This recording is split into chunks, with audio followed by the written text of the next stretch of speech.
Welcome to Winners and Losers Show. Hello, everybody. My name is Hank Thompson. I'm the host of the show. I'm going to be the host of the show until all the wood shavings are swept up out of the carpeting. Will I explain? Maybe. I'd like to, very excited. That's how we start the show, but this is a big one. You can probably tell from my voice, from how I sound a little extra chirp in my peep, that I am feeling good. And the reason is I am joined by the wonderful, hilarious, smart, thoughtful. This man needs no introduction. That's not how. I think I already started an intro. Anyway, let's say join me in welcoming to the show guest. I'm terrible at this. Sorry. No, it's fine. Shh, I haven't said your name yet. Follow the rules. Jacorey Palmer. Hey now. Hey, how's it going? Thanks for having me. Welcome, Jacorey. Dude. Thank you. Glad to be here. Oh, I appreciate it. Very professional of you not to talk until I said something. I was doing my best. No, I mean, I was. The call out was humor. Yeah. That was done because we're rolling. Gotcha. We're So you do the jokes then. I leave the jokes to me. Gotcha. Right? You just laugh and look good. All right, I can do half of that.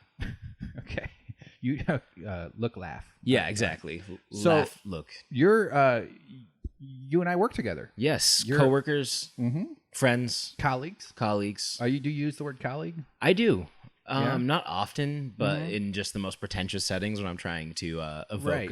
an air of superiority. That's wow. So Here, story time. I had a roommate in college, but it was a guy that they assigned. It was like a weird building where there was like 4 suites, so you had your own bathroom, but there was a shared living area. Familiar. Me and another guy got 2, and so we got assigned 2 others. Gotcha. One of them was a graduate student from Austria, and he would talk about his colics. I have a colic. Colics, He was a yeah. huge dick. Yeah, that's why I'm feeling okay making fun of him. Yeah. But he was a real asshole. But I have a colic. Colic. Yeah. I just thought it was funny. It is pretentious, sort of. But there's industries where it's not necessarily. Yeah, right. All the time when if you're a doctor, of course, you actually have colleagues. Yeah. You know. Yeah. It definitely seems to apply to the professional class, like kind of like high-end reporters or people. Right. I don't even know if it's high. Whatever. Right? Like people would say that. Where's the line? Where is it absurd to have colleagues? Yeah. It's kind of if you work at a zoo, if you're a zoo employee, do you have colleagues? I was imagining the animals you're referring to. Like, do animals work at the zoo? Are they employed? Technically, they get paid in food. Well, maybe one could make an argument for. If they don't, they starve. Yeah, just like capitalism. Exactly. So, just like us. Yeah. So animals, they're just like us. Or, excuse me, animals in zoos, they're just like us. They're exploited just like us. Yeah. They people throw peanuts at me. Come on. Okay. All right. Well, a little background before we get too much into the ha-has. Yeah. So thank you so much for coming over. Of course. You started, of course, the background information for you is how it relates to my life. Right. Of course. There you go. Narcissism on You display. are the sun. Tell how I rotate around you. I generate gravity because of my overwhelming mass, and Jacorey rotates around me once a year. Exactly. And the year is defined by the time it takes for him to go around. Right. And at one point I was a planet, but I've been downgraded to a star recently. So downgraded to a star? Yeah. That's what they say. You know, if you're not, because, everyone's upset because Pluto got downgraded, or not, downgraded to a star from a planet. Or was it dwarf? A giant dwarf, maybe? It's the largest of the Kuiper belt, or no, the Oort cloud objects. Okay, a dwarf planet. Yeah, it's a dwarf planet. And I think there's a few other near Pluto size objects out there. Gotcha. And there's always speculation about other mystery planet, Planet 9 or something. Yeah, Planet 9. The latest theory is it might be a small black hole. So right. Yeah. This world is. I was explicitly told not to talk about my small black holes on this podcast. Please don't. All right. Yeah. I was just making sure. Save it for my other show. Gotcha. Winners and black people, black holes. Sorry. Oh, God. No. If anything, I should be apologizing to you. No, don't apologize. Let's just get the apologies out of the way. How about just a blanket apology for everything? Yeah, I apologize for myself and the words that come from myself. Fair enough. It's always a good default. So anyway, I do want to know more about you, honestly, but let me give the framework through my experience, and then I want to ask you about your past a bit. Certainly. To know where you're coming from. we don't have topics. We're just gonna roll with it. We probably talk a little bit about politics, a little about what's surviving in this era, in the world of runaway Trumpism, runaway capitalism, runaway. Everybody wants to run away, nowhere to go, stuck on the same planet together. So we better figure out how to work together, or we're all gonna just burn to death and turn into brain-eating savages, building fortresses out of local communities, and not in the fun way. No, not the kind of cool Fallout 4 kind of way. Exactly, yeah. You know, Grandpa used to say, like, brain-eating savages that built their own communities in, like, a colloquial way. It's not like that. Yes. Feel free to pull up Michael. Look. Sorry. Maintain the distance, consistency, my friend, just like consistency. I taught you. We talked about this. Yep. We did a little podcast brief. No, but it's not your first time. You're there. It's not. You know your drill. So you started working at TOT when I was there, the first iteration. Yeah, right? your first go around, I was there. I think it was about 5 years ago now. Yeah. So I knew you briefly then. We were nice to each other. Yeah, we were friendly, but hadn't connected by any means. No. Yeah. But in its latest one, I've been there about a year now, and every time I see you, I relax. You're like really a walking. You're like a meditation ghost. Thank you. I've gotten the exact opposite feedback from a lot of people in my life lately, but I appreciate the sentiment. How are you? What do you mean? You put out a real chill vibe. You're easy to talk to. You always have a kind word to say, or just like a funny quip. You. I appreciate that. But others aren't picking up on that? What's going on? No. Am I wrong? Are you actually terrible? You might be. There's a very good chance you might be. No, yeah, I'm terrible. I like to poke the bear. I like to challenge ideas and opinions and make people uncomfortable in a effort towards progress. Within social circles you're familiar with? Or just to up the coffee house, you just like, well, nice script there, idiot. Venti actually means 20 in Italian, so that wouldn't be a large. No, just within friend groups, social circles. People I feel close to. Have you had?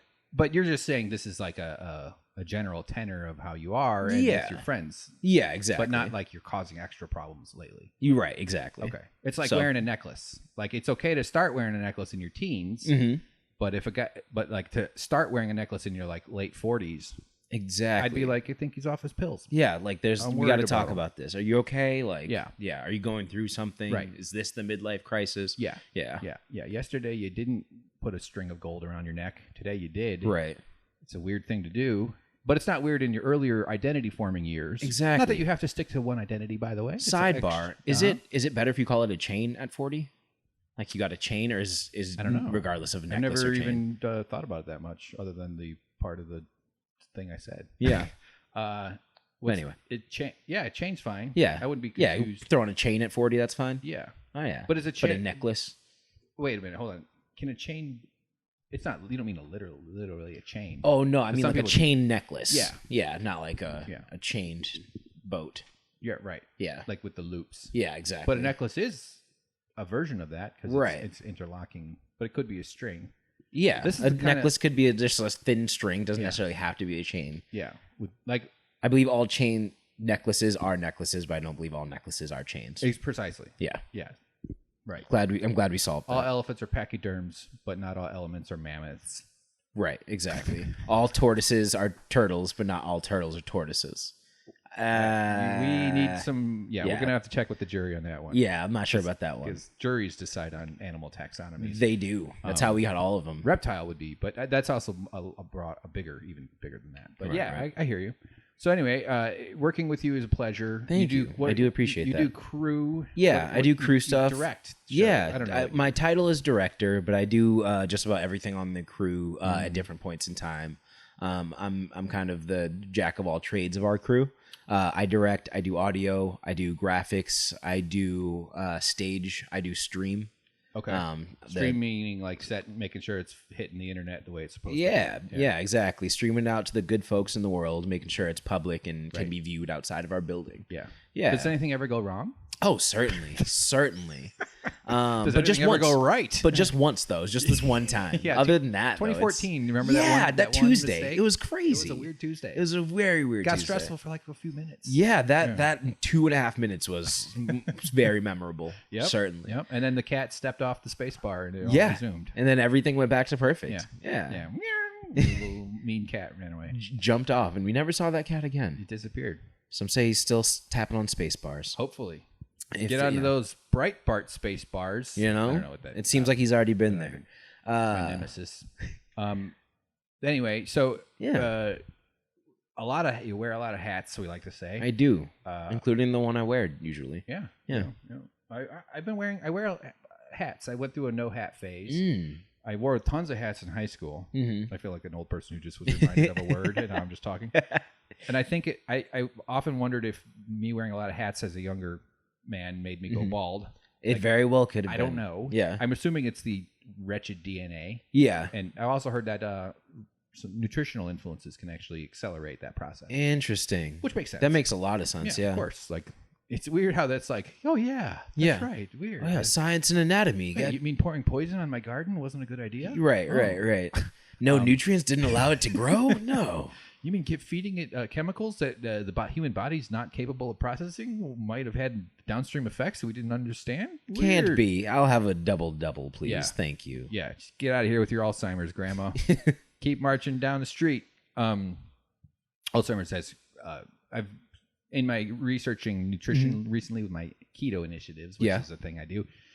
It's largely connected to glucose and excessive exposure all over time. So anyway, that's a side thing. What the hell was I talking about? We were talking about what I do at TYT. The jack of all trades, and then mistakes. Me first. Oh yeah. We're talking about you. Sorry. Then I stopped wearing hats, but I wear hats a lot now because video editing. I need to focus. It helps me like dial into the computer. Right. Yeah, I agree. I got the tunnel vision into because it's a very distracted. We have an open work platform. Yeah, gotta love the bullpen. Yeah. Not optimal. It's a great way to reduce productivity and eavesdrop. Involuntarily eavesdrop. You can't help it. Yeah, I have found out about a lot of the inner workings of our company that I should not have been privy to. Here. Just because we have a bullpen layout. Yeah. And I appreciate it, but I'm not sure those who needed it confidential do. Right. Yeah. Right. And then you inevitably people talk to each other quietly. Right. And then there's like a whisper tone. Yep. That is, it's easier to ignore whispers you can hear than when it's like the really quiet whispers. Exactly. You know that's when they're really saying stuff that you don't want to. No, by they, I just mean everybody in general, myself included, not anyway. I say the same thing to people in the control room. Like if you just come in and talk at a normal level, I'd look and then ignore you. But if you come in and whisper, my ear's tuned in and I am trying to hear the juicy gossip. I know. Yeah. It's really annoying. Yeah. But anyway, that explains human my psychological hats. My hats for and for driving. I also like a hat. Yeah. I'm not blessed with shade producing hair. Right. Not that's why people use their hair, other than our president. I think just Conan and Trump. Just only two that get shade out of it. Johnny Bravo, exactly. So you're of all those jobs you do, director. Which one? Like, what do you like? What's your? Are your days the same over and over? No, I think the variation is what I like the most. I like that I get to play a different role for a lot of different shows, and I'm a piece that can be moved around. I appreciate good. I believe they say variety is the spice of life. It is. And for me, I love a lot of spice. So as much variety as possible. Yeah. You know the other spice of life? What's that? Curry. That makes a lot of sense. Good spice. Very good. Yeah. I was deciding which spice to say. It's the only one I could think of. I was super interested to see which spice you're going to. There's so many options. Well, the other option was Chinese 5-spice. Oh, okay. Because that's a variety of spices. Yeah. But I decided I shouldn't say that because I didn't want to explain it. Right. Waste my listeners' time. But here we are. Indeed. Isn't it true? What do you think the 5 spices are? Oh, God. I think one is star anise. Star anise? Yeah. Okay. I thought anise was just only came in that star. Are there different... Oh, well, I think it's... Oh, I don't know. Maybe there's like other stellar phenomena. Anises. Yeah. Black hole anise. Yeah, black hole anise. Where's my niece? Where's my niece? She got kidnapped. A niece and a nephew. On your niece. Mm-hmm. See, we're having fun, guys. Yeah. Improv 102. Graduated from 101. Yes, and... Not only that, however, I like to do the improv rule of go fuck yourself. I like that one a lot. No, I'm a stand-up. Right. Like the Joker. Yeah, just like the Joker. My joke on Twitter, I saw the Joker, everybody. We're not going to spoil anything. Don't worry. And I haven't, and I might, so. Well, sorry, guys, a little break there. We're joined by our fish tank. I have Okay. Play by play. One of my shrimp just chopped the top off of a plant, and it just floated to the surface. And Jacorey and I are mesmerized. And he has been working on that plant for about 20 minutes now, and I don't know what his end goal is, but he's making progress. I know that love much. This is wow. Yeah. Man, I should film this and put this shit on the internet and monetize the joy. That tiny shrimp has some jumbo heart, I tell you. I gotta respect the industriousness. The rest of these shrimp just sit around and don't do shit. Yeah. They just, I'm waiting for them to bang so that we can get some new ones. Yeah. I'm just waiting for them to bang so I can watch. I've never seen shrimp sex before, and I'm curious. All the privacy you'd like. I don't know. I'm curious if I have a new fetish. You might. I'm open to it. You should be. I like that spirit. Yeah. Why not? I don't know how they do it. I'm assuming it's a lot of face to face. They make out. That's the way we do it, isn't it? Just face to face. Only. That's the only way. There's no other options. Yeah. I'm terrible at sex.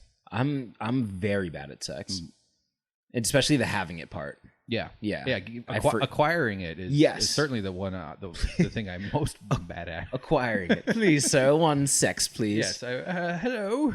Would you happen to say yes to coitus? Do you have any used sex? I like used sex. I don't know why people are obsessed with virgins. Yeah, it's a weird thing. I think I've said this before, but like going to heaven for 72 virgins. Yeah. I would do like 12 virgins. Really? I want like 60. I want you to have some experience. Yeah, I don't want any virgins. I want 12 frankly. hardcore porn stars, 12 virgins. We're doing a bell curve. And then the rest just. I also think let it rip. Yeah, I do think, however, I think it's beautiful that we allowed it to stay like non-gendered, and everyone was promised virgins. True. I presume of their choosing. So Zebras can be virgins. Zebras can be virgins. Presuming they have the ability to give consent in heaven. Sure. Though they don't on Earth. Yeah. Well, unless you're in GOP heaven, where right. They don't have to worry. What about is consent? Yeah. Rush Limbaugh expressed great disdain that's all liberals care about when it comes to sex. Yeah. Yeah, that's the only thing that matters. That's the only thing that matters. Yeah. If you have that, everything's fine. Yeah, exactly. What the fuck? Right? Enthusiastic consent, folks. That's all you need. But yeah. It's so weird. Yeah, it's a very, very weird thing to buck against. Like, you want your partner to enjoy it and agree to be there? That's ridiculous. You think another person should say yes to you putting something inside their body or doing various things to their certain contours? I don't like it. Yeah. I don't like it. Not in my world. Not if I have anything to do with it. And I happen to have everything to do with it. If you're going to put something in me, I want you to ask. Yeah, please. At the very least, ask. I'll probably say yes. Yeah, the majority of times I'm going to say yes. Like that's the frustrating thing about it is when people put things in me that I didn't ask for. It's like, had you just asked, I would have said yes. Right. Now take the traffic cone out, please. I'm sure the traffic cone, man. You went with one, huh? You had to pick a trapezoid or a cone. Yeah, a cone of sort. Yeah. It's just easier because of the shape. I almost called it a conical shape, but it's literally a cone. The word for that is cone. Yeah. That's what Conan O'Brien is long for. Interesting. Traffic cone. Traffic Conan O'Brien? Yeah. Nice. No, it's just traffic cone. Oh, okay. Gotcha. Yeah. This is a terrible bit. His stage name's Conan. Yeah. His family knows him as Traffic Cone. Yeah. He's named after that movie Traffic Cone the Barbarian. Right. Indeed. All right, good. So, what the fuck? Oh, something about... Oh, the shrimp distracted us. Shrimp distracted us from... that was pretty fun to watch. The spice of life. I think, that's a varieties of spice of life. What do I enjoy doing most at my job? I enjoy most the personalities I get to bullshit with. Oh, nice. You being one of them. Thank you. This is very much a pleasure of my day-to-day experience. Really? Yeah, absolutely. That's nice of you to say. Absolutely. I try to put out good vibes. I feel like I'm capable of very negative vibes. Yeah, I think everyone is. I don't want to, because I feel a lot of negativity in my mind, in my soul, and my heart, and I've worked on that through restorative therapies. Amen. Amen. Growing up and getting over it. That's what people think you're just supposed to get over. And there's some things you should just get over, but there's also a lot of stuff that's not that easy. It doesn't work. Yeah, quite it's like a little that. deeper than that. Helps to talk it out with a lady who is getting paid to hear you cry. Shit like that. It also has the education to back up and actually find resolution to all your issues, but also the formality of a professional exchange in which, therefore, you're not like that. That's something people do to their children or to their friends. They might extract too much emotional costs in a therapeutic way that they're not equipped to handle. And it's also draining because of somewhat the way that you're needed to be perceived in certain ways. Like as coworkers, like we need to be able to rely on each other. We need to be able to trust each other, that we're either both honest or we're going to do what we said we're going to do. So if I have an issue where I was either not honest or didn't do what I said I was going to do, I would feel hesitant sharing that with you because it would then affect your view of that you should have of me. Right. So I think that's the beauty of a therapeutic relationship is you don't have that pressure of whatever that person needs you to be in that social circle. You don't have that. You know? Guys, this just to the listeners, this is why I love Jacorey. He can say stuff like that and sound smart about it. And because I have a similar mindset as far as thinking through. I've been using the word fractal lately. I love it. It's been in my, but like there, because to me and I know I'm getting this wrong in kind of like a dumb guy way, but doubt it. Well, come on. Why? Because I know there's a specific notion of what fractal geometry is. Right. Or whatever. Is it a type of computing? I don't know. Oh, I have no idea. But I thought it was the stuff you see inside of kaleidoscopes. Yeah, that's it. Yeah. Those cool videos where the thing just keeps going on. Yeah, right. Stoners probably enjoy that kind of thing. Present. I feel like there's fractal influences. Yeah. That's part of what I'm always looking for when I'm looking at politics or looking at cultural shit or whatever, is the subtle ways that things influence themselves or others. Absolutely. And what you just described was very much in line with that kind of thinking. And yeah, people, we do kind of perform for each other. Certainly. Not in a bad way, but in a way that we're, oh, that's right. Jacorey just broke something. Knocked over one of my many items. I'm being escorted out by security, folks. Get him! He's running! Help! Get back here! So you are, let me pick up the thread. Trying to reload the file in my mind. No worries. In your experience, though, like this kind of thinking and looking at the world, have you always been a person who has this mindset? Is it changed over time? And it makes it fun to talk to you. Thank you. I appreciate that. Yeah. I think I was from a very young age, of course, a more reduced version of it. But I have a lot of instances, especially now going through therapy and talking with a therapist about different instances and occasions and conversations I had throughout childhood.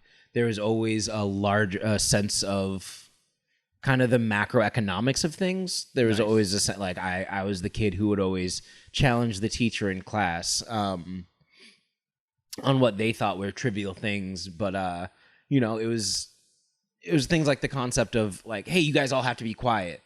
Like, no, that's not, that blanket rule doesn't make sense. Like, you can't just say you have to be quiet. Like, what if I was asking something about what you're teaching right now to understand it? Okay. Isn't the whole purpose of why we're here to understand something? And if I'm having a conversation to understand it, I'm still completing the purpose. But you would verbalize this thought, or you would just have a thought and be a little frustrated. No, I would verbalize and have back and forth with teachers. I'm sure they love that. Oh yeah, they're one thing authority figures loved is being challenged in a public space, right? By young children. By young children, by people in front of other young children. Yeah, exactly. They love being undermined in front of crowds, groups of young people. No doubt. So it went well. It served me well in my academic career. Okay. Well, that trait can be like I would call that bullshit detection. Yeah, in a way. Certainly. And then you develop a social moxie to know if you should speak up or not, or say what you want. I think that's what's still working on that part. Yeah. Yeah, sure. Yeah. Oh man, I mean, like boundary. Like I don't know what's okay to talk about. That's one thing working in an office where you have to be careful about how you are, especially. Yeah. I have only had 2 office jobs in my life, and both of them have been at the Young Turks. Yeah. I worked, I had a couple temp jobs for a few weeks here and there. Gotcha. In my early 20s or whatever. But after you kind of train yourself as a comedian, where one of the primary things is your willingness to say what you're thinking, right, be funny, blah blah blah. Yeah, and also kind of be wrong if you're a good one. Be wrong in that occasion. Yeah. But like that, I'm more comfortable telling strangers about the most intimate things than I'd rather do that than talk about the weather or some other nonsense or whatever. I don't have any patience for any of that. But in a workplace, you have to be real careful, and ours is fairly open. People there, the company, the product is about communication and honesty and all that stuff. And so opinions and and sharing what you're thinking. Not that that's like it's not just a big share-a-thon. Right. Meaning, like, we still get work done. We have work. Yeah, we have yeah. like editing and like, moving around ladders. Yeah. I do like when people carry ladders because it just makes me think of Hollywood. Yeah, you're like right. Oh, everybody duck. Yeah. He's spinning around.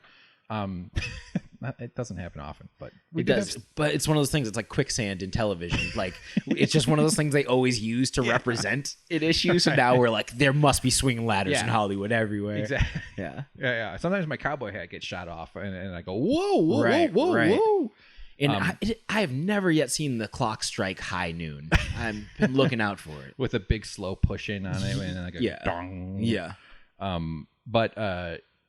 So like that kind of communication is fairly open. It's not. I'm just saying it's not as buttoned up as one might imagine. Other workplaces are in a lot of corporate spaces. However, even with that, I could very easily cross a line myself. Like because I like genitals, etc. Yeah, and they're funny, and I think about them a lot. Mine sure are. Yeah, hilarious. And I think about mine a lot. Yeah, I've seen him. Yeah, I stole his phone. And I went through his secret tweets. No. Secret tweets. It'd be weird if you had a secret general account. Yeah. I mean, and you're the genital general? Yeah, that'd be so weird. that'd be crazy if that's what I was going to go do for an hour after this podcast. That's ridiculous. It'd be crazy if you knew the password to Starbucks Wi-Fi. It'd be crazy if Starbucks Reserved is the best place to use the Wi-Fi because it has faster upload speed but slower download speed. Oh my God, that would be crazy. That'd be insane. Indeed, genital general. On Twitter and Instagram. You don't have any comedy training. I mean, I took it. I failed out of an improv class. Does that count? That's the ultimate improv. That is the ultimate improv. Saying yes and to not being there. To freelancing. Exactly. I took my improv career freelance. Okay, so all right, let's get back to that because we'll resume so work stuff though. I've managed to not get myself fired for saying inappropriate stuff. Yeah. I'm not sure how we got onto this or where we're headed with it, but it's fun to joke around, and we do joke. Absolutely. We have a nice laugh every once in a while. We have a very open workplace, and it is easy. It's hard to know where that line is, right? I think in general it's hard to know because it's different person by person, generally speaking. Right. But our workplace is especially charged because it's both political and opinionated. It's not just fact-based. It's based on how you feel, and sometimes you feel repulsed with certain laws or ideas, or you feel annoyed or frustrated or enthusiastic. Yeah. So we express those in the office sometimes, and it's even, I'd say we have more leniency than a lot of workplaces. And I think that makes it a little even harder to know where that line is. Yeah. Because we work and especially we work in close contact with some people, but not so much with others. Right. Like we in the studio have a whole different kind of language and interaction base than we do with people out there. Like we talk about all sorts of bodily functions and indeed all sorts of you know disgusting, gross topics, and that wouldn't be appropriate for a general office. But because we're in a closed off room, right, and we know each other's comfort levels, exactly. You know, it's that it shifts a bit. You have consent. Exactly, you have that enthusiastic consent from your conversational. Like partners. for me, like that. One of the reasons why I like, aside from I struggle to identify the boundaries, and I think that's a good trait for a stand-up comedian or a comedy writer or somebody in the comedy world.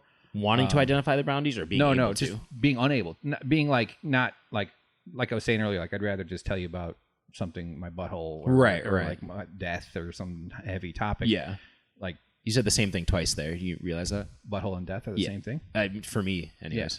It's fractal. Exactly, fractal. Yeah, folded right into it, like that medical snake that eats itself or whatever. Exactly, pornographic. But I good trait for comedy, not great trait for offices. Right. But it is, and I forgot. I don't know. Yeah, it's a great trait, and I think finding those boundaries is not necessarily the fun part, but it keeps you on your toes. You know what I mean? It does allow you to. Right. Sometimes you do hit that line, or you step past it, and you got to find that.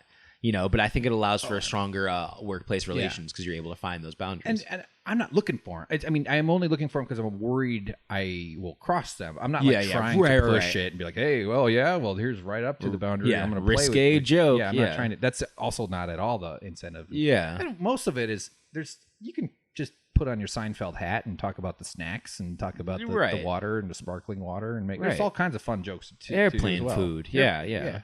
I'm just saying, like, you can keep it in the realm of, like, appropriate Sunday school joking. Yeah, definitely. Yeah, not that Sunday school masturbating you do when You know? Right. That's That called I got kicked out for. Sunday evening school. Yeah. You know, otherwise, why become a Sunday school person? No offense to anybody who goes to school on Sundays. What I was saying though was the boundary thing. I don't care. You can't offend me. Like whatever you say, I might take a note of it and not be observant. But that's a kind of privilege I have too. Being just like a generic white guy that gets to sort of be like, there's no risk to me. Right. But like just in like broad way, like you literally could not offend me. I could think you're a piece of shit if you say something. There are certain things you might say, but I don't. I'm never going to get umbrage about it. I think being largely, and this is a broad statement, but being offended by stuff, and I'm not coming at it from a everybody's too sensitive thing. I think it's people have insecurities about their identity. Yeah, largely, and that's what it is. Like in a comedy setting, a stand-up setting, say like someone in the audience hears something they don't like, they have to, hey, wait a minute, you just tickled something in me. Right. I think it's kind of like the subtext of it is I'm not confident enough in my beliefs, and therefore I'm going to use this opportunity to publicly wave some flags about what I think, and I think that sort of drives that response. I could see that a lot of the times. I think the insecurity was a great word for it, right? Because I think that insecurity can be something that's self-induced mentally, right? Like you can kind of feel insecure mentally about your place, though you are secure. Yeah. But also insecurity can be being insecure in your place socially because you actually are insecure. You know what I mean? You are not secure and or safe in that space, right? Right. And I think that it's a lot of times it's either or, right? Like you have people that are reacting to these comedy things because it is an insecurity in their own identity or viewpoint, whatever, because it's internal, right? Yeah. But sometimes they are reacting insecurely because they aren't secure. You know what I mean? Like and it's the Chappelle trans jokes come to mind. You know, see, I haven't watched the set, right. The show yet. Specials. There's several jokes that Chappelle's whole style is punch you in the face and make you think about why that punch in the face was okay. And he's good at what he does. He's brilliant. Yeah, he's brilliant. He's one of the greatest, certainly. And there were several like off-color jokes. That's his nature, pushing the limits. But there's been a string of trans jokes that he's made, and every one. And yeah, I think that's exactly it. Is people are reacting because of their insecurity, because they're not safe and secure. Like trans people are still so under attack, and that insecurity drives their outrage of like, you cannot do this, you can't say this, we are in danger. Sure. So like insecurity in that way, rather than just like that's a whole different self-induced. Yes, exactly. Thank you for that's not the same as what I didn't mean. People who are genuinely under attack and genuinely have reasons, good reasons, ongoing reasons, historical reasons to have those insecurities. Sure. I walk around scared in the world, and I'm a 6'3" white dude, bald, which is even more intimidating. It is, than hair. If I got into a fight, I like take off my hat. Right. It's hard to grab. Oh my God, is it Vin Diesel? You can't grab the top, motherfucker. He said Vin Diesel. No, he's not. He's 6'2". He's famously very short. No, for certainly that type of thing. And coming from the comedian punching down, especially like a really successful rich guy like Chappelle, and he's probably got those success worms digging through his brain. Yeah, certainly does. Made him a little bit lose touch. I heard a anecdotal story on another podcast about Tim Allen. Made a bunch of money on home improvement. Syndication money. What? Yeah. Who doesn't love that? Export Al Brolin, the guy with the beard or whatever. Yeah. He came back to stand up because he originally was a stand up in his first entertainment career or whatever, and was talking about his Ferrari breaking down or something. Right. Not relatable. It wasn't punching down or anything, but I guess but anyway, you just lose touch. People are mad at Jay-Z for that. Yeah. Now he's an NFL owner. Right, exactly. Right. And said we should put the Kaepernick thing behind us. Right. He's now like, all of his songs are about $1 million paintings and and generational wealth. And Picassos and Rembrandts. And, oh man. And he's made the argument that he's trying to show you the echelons of success that you can reach as a person of color. But I think that is an arguable point. But I think that it's unrelatable to the majority of people, and they don't see the connection about where they are now to where he is, because it is so far away. You know what I mean? And it was a long journey for him to get to where he could have stake in NFL teams. Did he start What was his origin? Like his was he origin grew is up- is very, very like local hip hop in New York City. I mean, like, was he money wise? Like, Oh did he grow yeah, up poverty. poor, He grew up in the Marcy poverty? projects, Okay. which right. is I used to live not far from there, and when I lived in Brooklyn. Yeah. And back in like '86 when Jay-Z was growing up, it was a really rough area. Mm-hmm. And it continues to be. It's not as bad now. Okay. But it was really rough when Jay-Z was growing up, and he grew up in poverty. I believe a single mother with 3 boys, I believe. All right.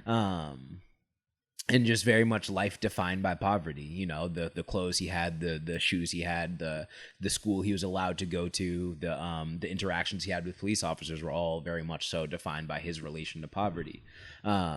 So and that's almost also what fuels his conversation about art in millions of dollars of properties and in business deals and whatnot. Yeah. Because it comes from a place of being so far from that world and being so having it so unimaginable that you could be making $1 million deals one day, that now it's Right. I'm here, I made it, I make millions of dollars, but it's hard for people that are still where you started to relate to that, you know? Yes, I think, yeah. I mean, everybody can only look at the world through the perspective, through the childhood tinted lenses that they have. Yeah. And so, of course, his childhood experience must inform that. But you can also Yeah. imagine that he had that childhood experience and can maybe not be the Rembrandt guy. Right, And- yeah. and There certainly are. Like, Yeah. there are rappers that started in poverty, Nipsey now Hussle. rich. Yeah, Nipsey Hussle was Who very much. died. I know. I don't know. Yeah, no. I don't know his world, but I Yeah. edit Francis's videos. Yeah, And he covers these topics a lot. Absolutely. I'm curious and interested and want to learn and understand, but Yeah. especially like with music, I'm not a rap listener guy. Yeah. I would even call them rap singers. Rap I'm- singers. I'm one of those guys. I mean, yeah, there are some who I'm sing. not insisting on it. I'm just saying Yeah, yeah. incorrectly would just, I've never pursued, like, sought it. I know Going to Miami by Will Smith. Yeah. Great tune. Well, it's Welcome to Miami, I See? believe. Yeah. Exactly. Yep. Thank you. Biggie went to Cali. Is that a different song? Yeah, different song. I like Going Back to Cali. The and song then- where Biggie sings about I used to run to it. I had it on my running list back Yeah. in my 20s. See, I don't remember. Big Pimpin'. Big Pimpin'. That was Jay-Z. No, what? Which one am I thinking Big of? Pimpin', spending cheese. Oh yeah, that's not it. Big Papa. Big Papa. Yeah, there you go. Yes. That is See? Biggie. Yeah, yeah. I told you I'm cool. You had it. You got it. Fucking listeners. He's a hip hopper. Always telling me I'm not cool. He's a hip hoppopotamus. I'm not trying to be the square white guy. It just It just happened to be. well, kind of, yeah. Yeah, in a Nah, sense. but it's yeah. yeah. It's a whole world of its own, and I don't Yeah. begrudge anyone for not being tuned into it. Like, yeah. it's I think it is a beautiful artistry, and it's quite very much a historical illustration of socioeconomic disparity in our country, especially when it comes to brown folks. Is that I've heard it said like Country Road, a song. Yeah, Old Town Road. Old Town Road. Yeah. There's a beautiful video. Yeah. What's his Lil Nas? Lil Nas X. Lil Nas Yeah. X. I know stuff from Twitter. Huge I see it fan. on Twitter. And yeah, so that song is great. Like it just catches you. That's the reason it's succeeded. And nice for Billy Ray Cyrus, who was probably at home eating bonbons, waiting for something to happen. Yeah. I'm sure the guy had plenty of money and all Sure, kinds yeah. of great life. Making no sure doubt. Miley's swinging on wrecking balls. Yeah, he ain't on kayak looking up Miley's travel plans and stuff. But so it's not like he needed a break. But it made his life exciting. He has a because really of- poppin' Airbnb rental he just maintains all the time. Another person vomited in the jacuzzi. So this hurts my achy breaky heart. My achy breaky jacuzzi, man. Fuck. But anyway, Lil Nas X was just struggling, looking for a break, kind of like in an early phase of his career. Yeah, very much. But that song is catchy. Yeah. Well, actually, this was his second career after his first career running a Nicki Minaj fan page. Is that true? Yeah, it wasn't actually a career, but yeah, he did run a Nicki Minaj fan page. Yeah. Interesting. Yeah. Okay, well, I mean that's adjacent. That's that. Yeah. In a sense.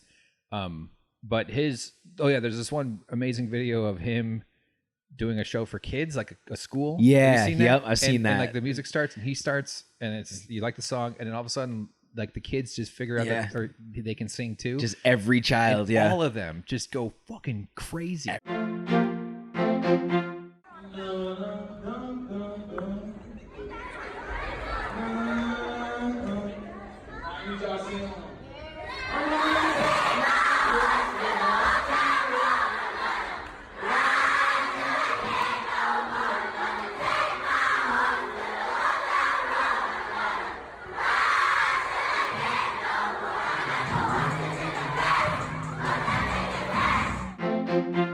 everyone's screaming bouncing it everywhere. Yeah. Kids are dancing. I showed it to Brett. One of our colleagues. Yep. And one kid's doing a Fortnite dance. I guess. Brett plays Fortnite, so like it's a really beautiful just to see these children just erupt. Yeah, and, absolutely. I was going somewhere with that thought. I don't remember where. Hip hop changes the world. Is that possibly where you're going? Yes. Yes. It's exactly where I was going. Oh no, the universality of it marries country and rap. Yes. Not for the first time, but yes, not for the first time at all. Yeah. But I saw someone describe this, and I tend to listen to people who seem like they know what they're saying, and I don't know who said this, so I just believe whatever the fuck I read. Yeah. Likewise. But it made sense that like hip hop and rap and country. Yeah. People who listen to those generally aren't the same people. And they could realize that they have a lot more in common with each other. Oh, certainly. The way this world is built and constructed to keep them all down, than they don't. And so maybe there are a lot of that kind of successful crossover could hopefully help people who are country people get the rap perspective, and the rap people can understand the country perspective. Not that they're necessarily on equal ground starting points at all either, but is there any validity to that notion? I think so, definitely. I think country is a little bit more two-sided than hip hop is, whereas I think there is an affluent country base. Gotcha. You know, I think there's a large affluent country base. Garrison Keillor and whatnot. Yeah. Whereas, but there's also, you know what I mean? Even I would have to assume much stronger of the poor country base, because it is largely like the Dixie Chicks were revolutionaries, you know, they were singing anti-war songs, you know, so until they said it out loud. Yeah, until they said it out loud, and then you know, they got shut down. Yeah, but the right wing attack machine spun up. Off outrage machine got them. The actual cancel culture got the Dixie Chicks. Yeah, but as country, I think definitely speaks to a struggling lower class, maybe even lesser educated population that does have a lot of crossover with the same contingency within hip hop's target demo. Yeah. But I think somewhat of country it appeals to rich folks as well. Of course, you know, no doubt. Whereas like I'm not so much sure hip hop does. I'm not sure hip hop has reached. Well, JC's trying. Right. Yeah, he's doing his best. Obviously, rich people will listen to hip-hop. You're not saying that they... of course, not that they listen to it, but as like the culture of it. And like people listen to Lizzo, right? But like being involved in understanding what Nipsey Hussle's impact is a little bit different than like listening to Lizzo on the radio. Yeah, we all know what Lizzo is. I have no idea. I honestly no clue. Awesome artist, man. She's a R&B singer and rapper. Wow. And she just at the beginning of this year released an awesome album. She's very talented, plays flute as well, and features that in a lot of her music. That's cool. She's revolutionary. She's a very proud, big boned, aggressive. Not aggressive. I don't want to use the word aggressive. Right. Commanding. Commanding. she commands a space, and she's vivacious and has a lot of energy to her. Vibracious is a nice word. Yeah, vivacious is a nice word. You just invented a really beautiful word. It's when your energy is just vibrating. Yeah. Just vibration. I use harmonize a lot. I think of people and energies, not in a Marianne Williamson kind of way, but like harmonizing frequencies. Like within that, like essentially chemistry, the intangible notion of social chemistry. I think that's a good way to think of it. Yeah. Because the best relationships are when your dysfunctions harmonize. Exactly. That's how I'm looking at it. I agree wholeheartedly. Yeah. Shout out Marianne Williamson while she's up. Yeah. Keep it real. She has not announced she is not running yet. So, right. She's still channeling away. She has not conceded. She's still got her crystals charged up. Once the Ouija board tells her to stop, she will. Exactly. Once the crystals lose their charge. Actually, she's like my number 4 or 5. Like she's up there. I'd take her over fucking Cory Booker or Pete Buttigieg. She is the same as Andrew Yang to me. Yeah. Whereas you are bringing a very valid and nuanced conversation to the table. Whether you're presenting it perfectly or not is debatable. But you're bringing a valuable conversation to the board that's gonna get dismissed because your candidacy won't make it. Right. But I think both the automation and like healing through preventative measures, rather than reactive measures, I think is both valid ideas. She's like a self-help kind of guru. Yeah, sort she's of Oprah's Hollywood, book club. Oprah's that kind of stuff. She's Although spiritual. She could do a writer. little better on Oprah. Oprah came out saying that Bob Iger, the CEO of Disney, should be the president. She gave this whole thing about how much she loves this guy. If Bob Iger had decided to run for president, I would be canvassing in Iowa right now. I would be going door to door. I would be doing, I said, I always pictured myself standing on somebody's step in Brooklyn. And You're getting me anxious. And them saying, Oprah, what are you doing here? Wow. Yeah. Oprah's a capitalist. She's I tell in ya. it. Yeah, no, she's yeah. Yeah. Because her life would have been worse if she only had a few $100 million. But she needs Exactly. billions. My favorite Oprah fun fact before we move on is please. If Oprah dropped a $100 bill, it literally wouldn't be worth her time to pick it up. So Like in the time, the 1.5 seconds it Yeah. would take to pick up a $100 bill, she would have already made like $300 or whatever Wow. the number is Right. now. Right. Same with Judge Judy. yeah, It's just not. It's just literally by how much money they make a second and a minute. yeah. It's just not worth it. wow. Just keep it moving. Yeah, you've, Judge Judy's you've already one- made twice. She's that. a low key like top TV earner, right? Yeah, very low key, but Big yeah, money. she was syndicated for like 43 seasons or something. Sure. Like she's got some really good money, man. Some serious. The Honorable Judge Judith. Yeah, Steinland. super honorable. And again, like it individually though, as much as we pick individuals to direct animus at rich people, blah, Right, blah, blah. right. It's the systems that empower them and the consequences of that concentration that really rankles me. It's not that Right, Oprah. right. Oprah's talented, incredible communicator, really brilliant innovator, and Hell of a book curator. book curator. He knows how to move some units. Yeah. But Give away a car or two. her success is not accidental. Right, She's right. self-made. Right? Yeah. So I respect that part of it. Certainly, compared to like Wyatt Koch. Yeah, right. People who inherit their wealth or people who. But Oprah certainly. Hunter Biden worked his ass off. All right. That's right. He needed that $50,000 a month. Absolutely. Yeah. For Small stipend. for his gas experience Yeah. in Ukraine. Yep. Yeah. Nothing to do with the fact that his father was the vice president of the Nothing. United States. At Nothing all. to do with it all. Could it possibly? No. That's the corruption we're allowed to be okay. It's okay. Yeah, that's the good that's stuff. the acceptable. That's business as usual. Yeah. Yeah. Welfare is cool as long as you're a millionaire. Precisely. Yeah. Yeah. It's I was talking about that government actually handouts. on all great. on Perfect Union, the debut show, which I hope So to have I've you heard. on. Yeah, I'd love to. I talked to him about Perfect Union for about 3 hours before we started the show here. Do you want to move in and just live here? I could just talk. Yeah. To you. Is that bottom shelf taken? I need a friend. I think that bottom shelf on the Yes. towel rack. Yes. Yeah. You could use the towels for pillows or blankets. Perfect. Can I use Totally. them as both? Well, no. All right. Strict rules here. Gotcha. Fair enough. Hey, it's your I've house. got- I'm just living I in it. got cider house rules. Are you a king?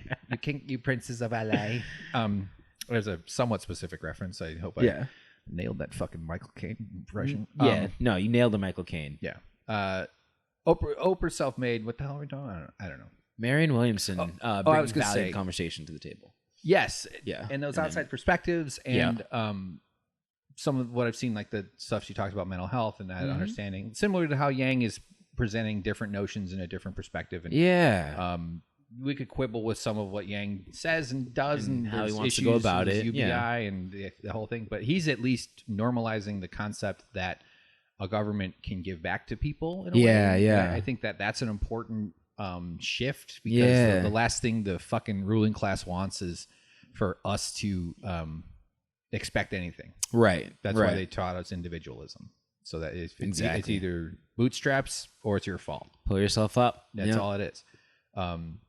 Not to discount the power of a person taking initiative and being an individual within their own context. But when Right, society right. tells you, but this is what I was saying about, I was mentioning on Perfect Union, the last one. Every time I do a podcast, I just hate myself while I'm doing it. And then I listen to it and I go, hey, that guy's pretty funny. Not bad. Not too Yeah, shabby. that guy should have a podcast. It's like the opposite of when you look in a mirror, right? know. Yeah.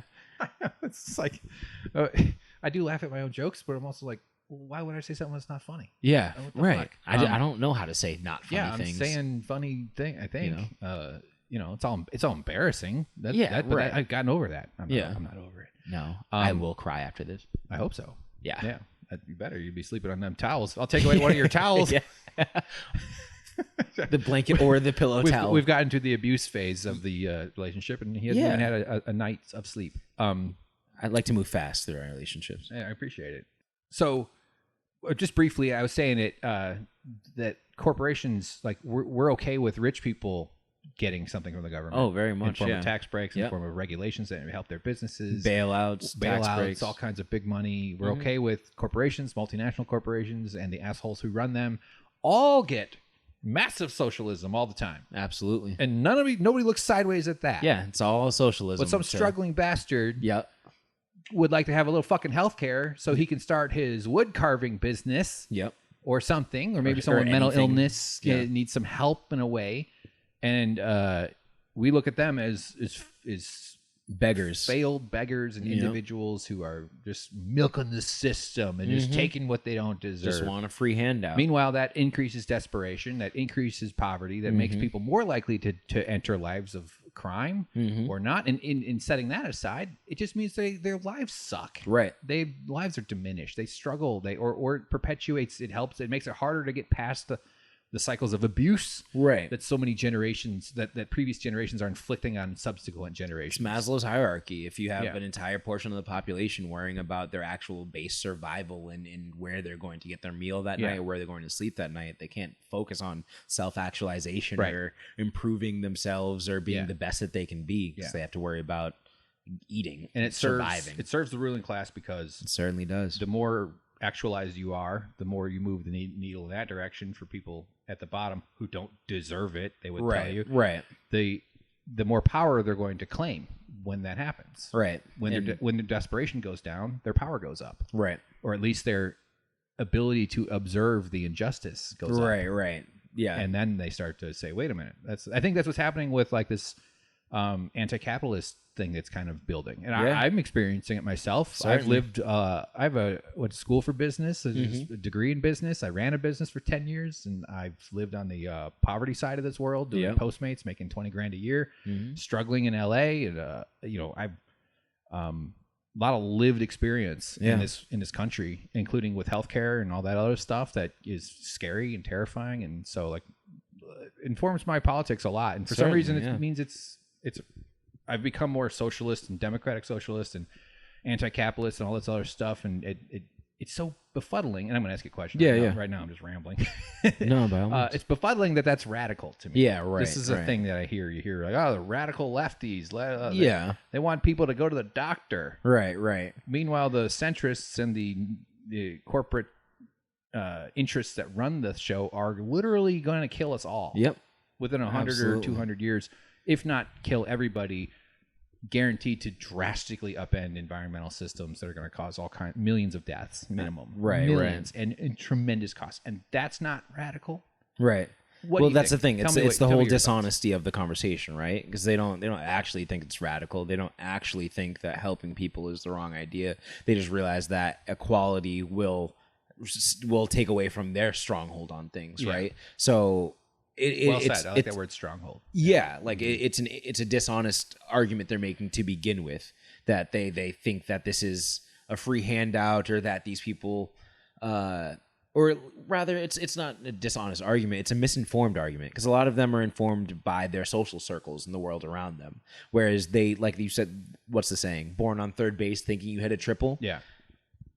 There's some truth. There's some truth to that. There is some truth to your world, you know what I mean? Like you're born on third base. For the analogy, you're born on third base and you open your eyes and you're like, whoa, I'm here. And then you look around you and go, how did we get here?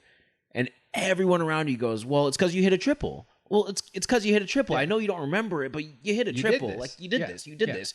Aren't you standing on third base? Well, yeah, I am. Don't you remember that summer camp where you were scared in the woods? You actually you had a real you had some hardships. You had some hardships. You fought through this. That vacation got canceled that one time. Remember? Yeah. The plane had a mechanical function. Remember the house cleaners showed up late. You know, remember they had to steal some silver because you didn't pay them enough to afford a life. You had to overcome the alcoholic patriarch that runs our fucking stupid family. Right.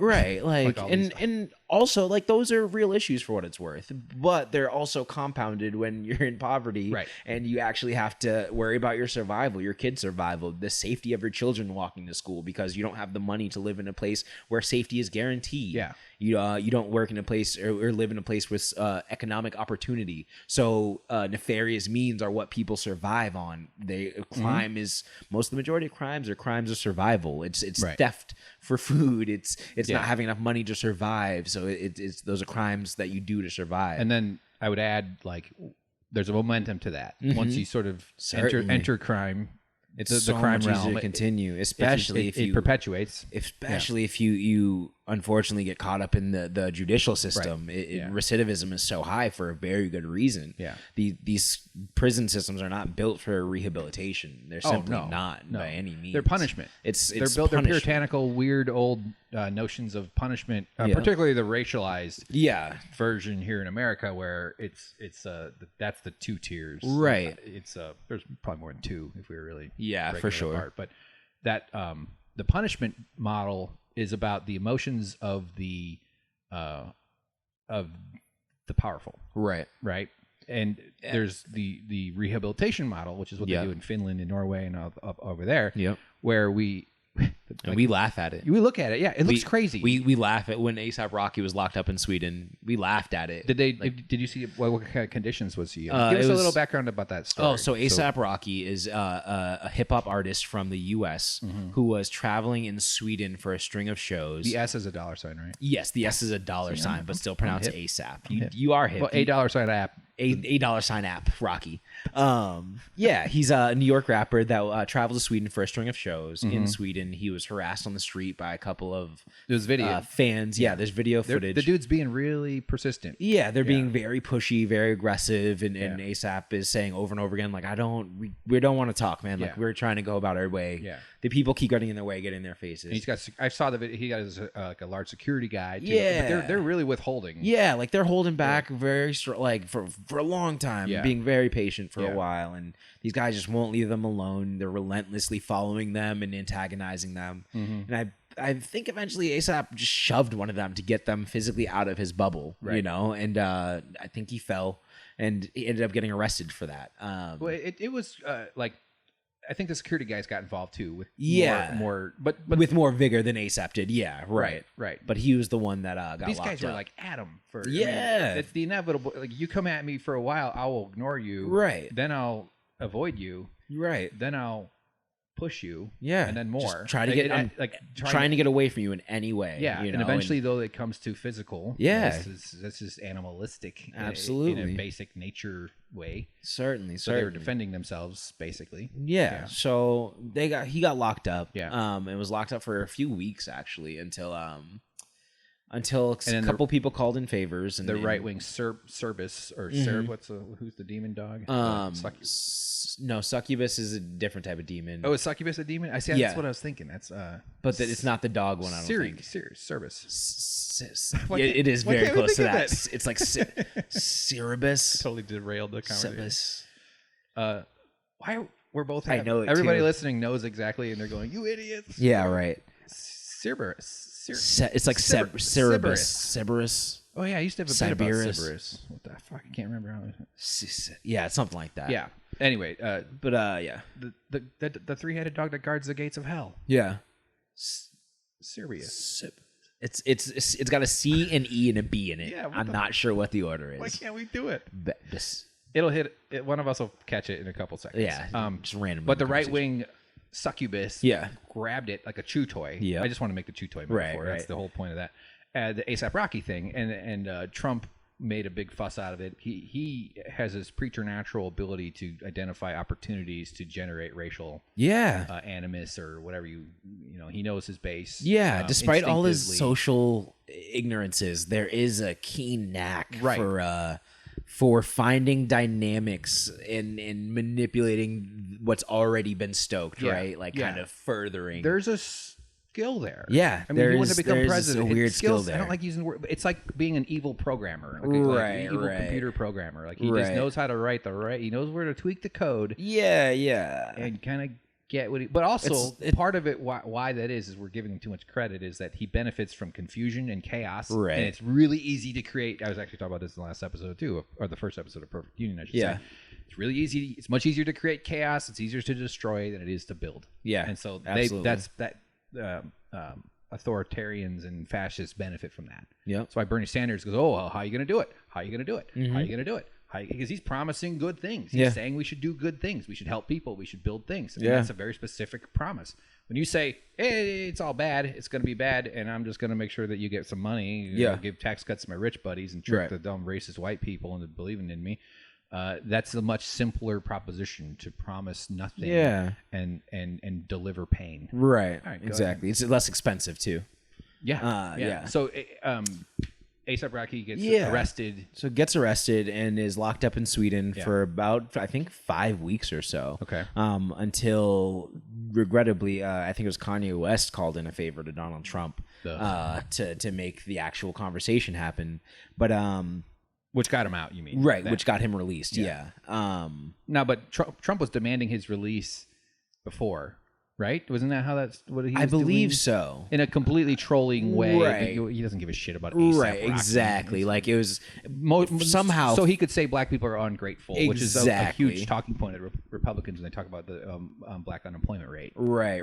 Yeah. And they're ungrateful. Which is funny. Look at these savages that don't believe in the first time where we can we didn't have to call to be called Americans, and it was just to say that we are ungrateful, right? Right. Like every other context, we are not Americans. Yeah. You know what I mean? When you think of middle America, you know what I mean? That's basically a dog whistle for white people. Like they think of working class as white people. Regular people. So, regular people, normal people, average people. Everyday people. Yeah. Those are all white people. Yeah. Uncoded. Yeah. So for the first time, we get called Americans. Get that American ungrateful. And, that's how it goes. Yeah. Yeah. It's disgusting. Even when you win, you lose. He's a wizard. It's like casting spells. It's like evil wizardry. So anyway, the A$AP Rocky lived in conditions in the prison system. Mm-hmm. Was there any reporting on that? There were pictures of the unit he stayed in. Mm-hmm. And it looked like the basic college dorm. It had a bed with sheets, and it was a wooden bed with a mattress and sheets on it, and it was built into the wall, like it was a part of the room. Right, you couldn't move it. Right, yeah, you couldn't move it. It was a structure built with the intent of having humans sleep in it. Yeah. There was I believe a television and a PlayStation. There was a beautiful, huge bay window overlooking like a forest. So like with a jutting out kind of curvy bay. Well, not jutting out, not curving, but it was a big window. Panoramic square window. Wow. That he could look out of, and not like a tiny little sliver. No, not just like a crack. When the heat goes out. Exactly, when they don't have electricity for 2 weeks straight, like they did downtown Los Angeles. Yeah, and they had that in New York. In New York as well. Yeah, it was in the winter. Yeah, that was the most egregious case. Yeah. But so his conditions were comfortable. Mm-hmm. And we as Americans being so conditioned to mistreatment, to pain, to suffering, and the payment that has to happen when a crime occurs, that we were side busting laughter, gut busting laughter over these quote unquote prison conditions, and we thought it was hilarious because all we know is suffering from the state. Right. We are so used to suffering by the hands of the police and the state that the idea of being comfortable in their care and being able to trust them and being able to be rehabilitated, whatever that means in any context. Yeah. We laughed at it. So that Can I ask you to define we? I think the American public. Okay. I think the majority of people responding to the story. Yeah. In both newscasters, internet forums, YouTube comment sections. The American psyche. Yeah. The American psyche was very, it kind of was like, oh, well, why do we care then? If, why do we care if he's locked up if it's like that? It's like have a great vacation. Yeah, like he's relaxing in a suite. Like what? Yeah. So I think it just goes to show how Stockholm syndrome-y the abuse by the judicial system has become for American people. Yeah. That we look at other reinforced countries. by movies and culture, and shows and story and the way. Yeah. Damn it, Shawshank Redemption.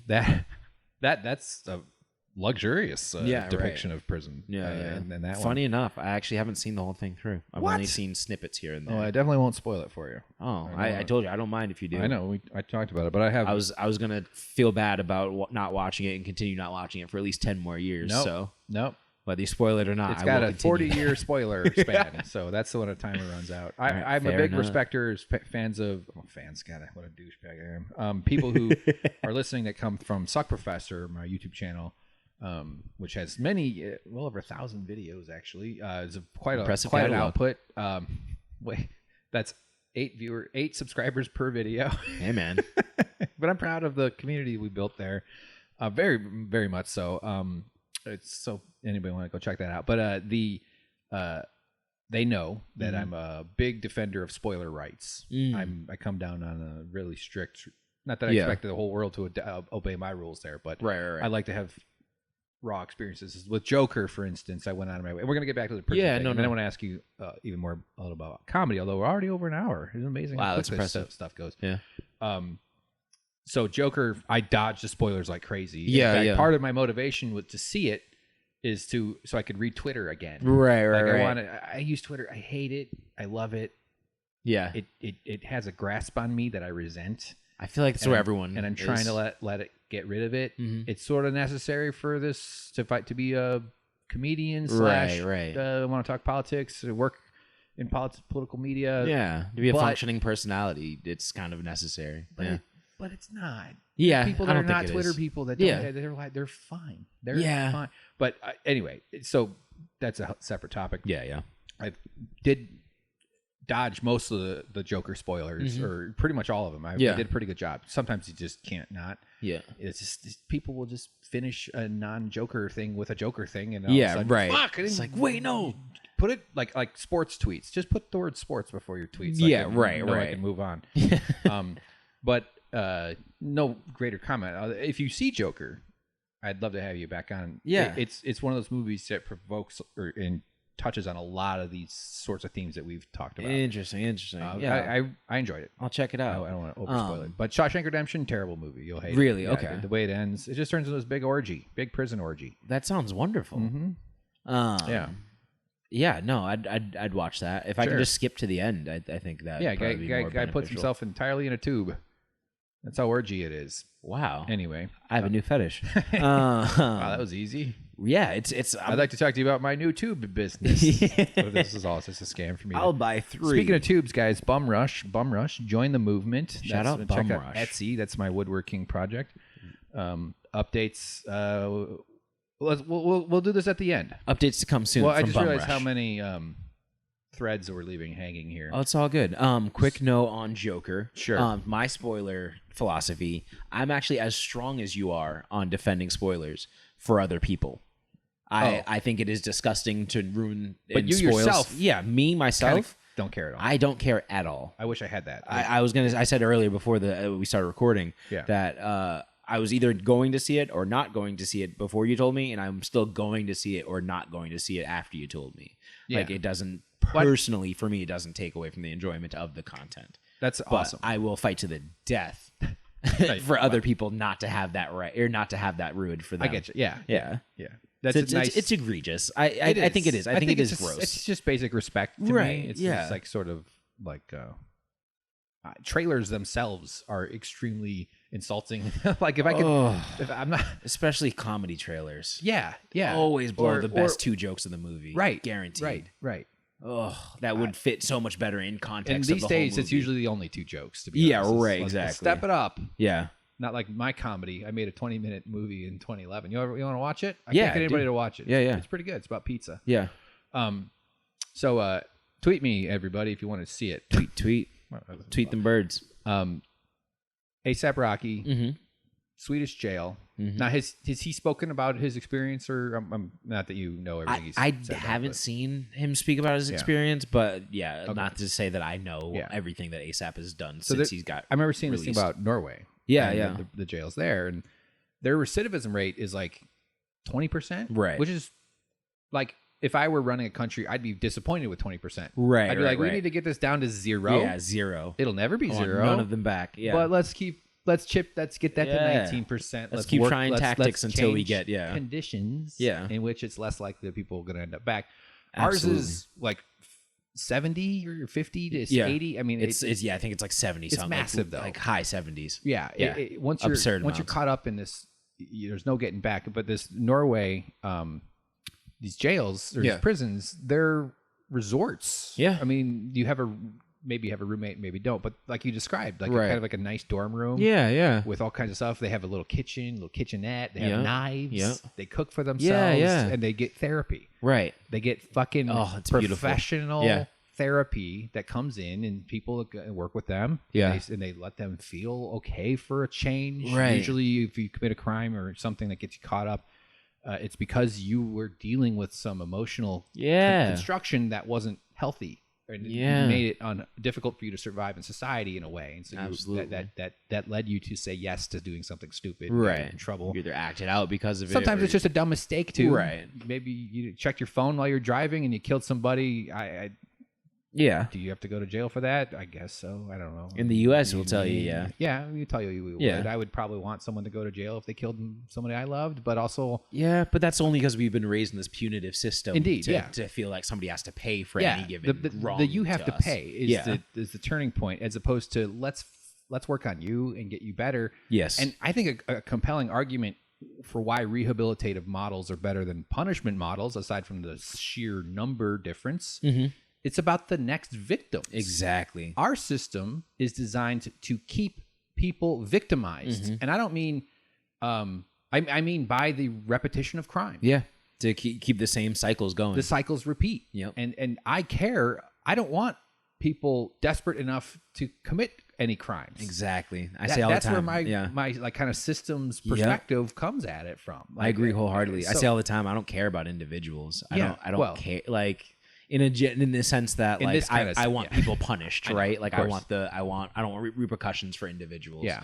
Like there is just a side note, Prince Andrew, right?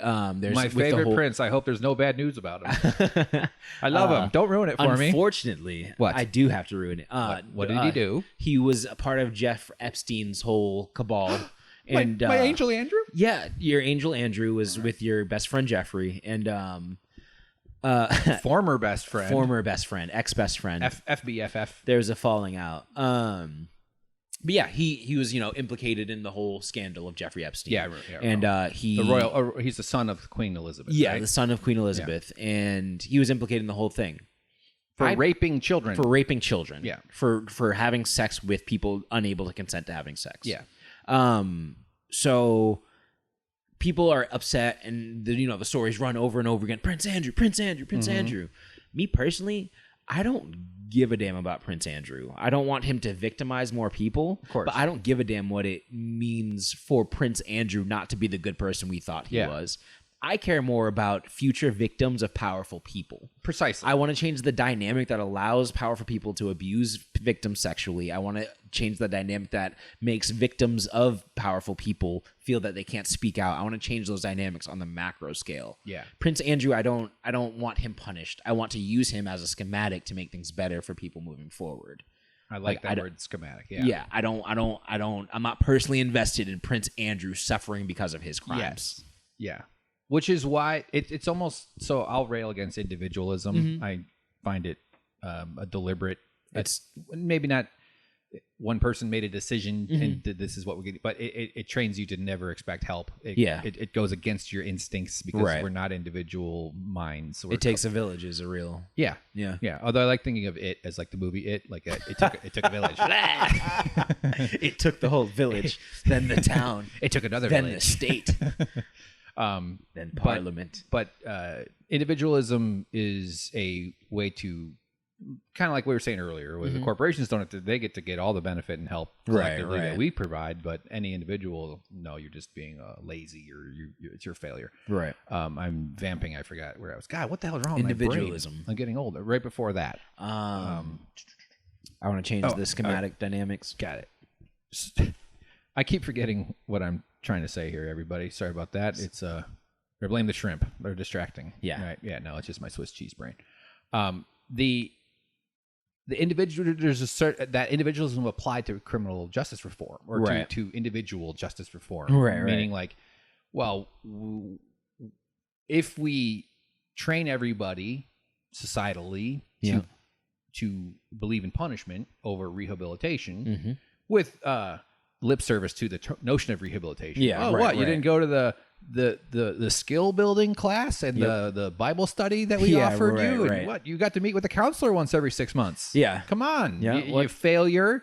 Look at that guy. He got out of jail and he started a business. Come on, but we had you making license plates. The few examples of people that, Yeah, that right. don't go back. And, Yeah. But that individualism of punishment means, and this is precisely the point of that individualism, Yep. is therefore we don't have to change anything. It's a scam. Us powerful people who write the rules, who set up the structures, Yep. who build the bones of this system, and or at least have benefited maintain from the them. bones that were built by our ancient ancestors. Ancient meaning like a few Yeah. generations. Yeah.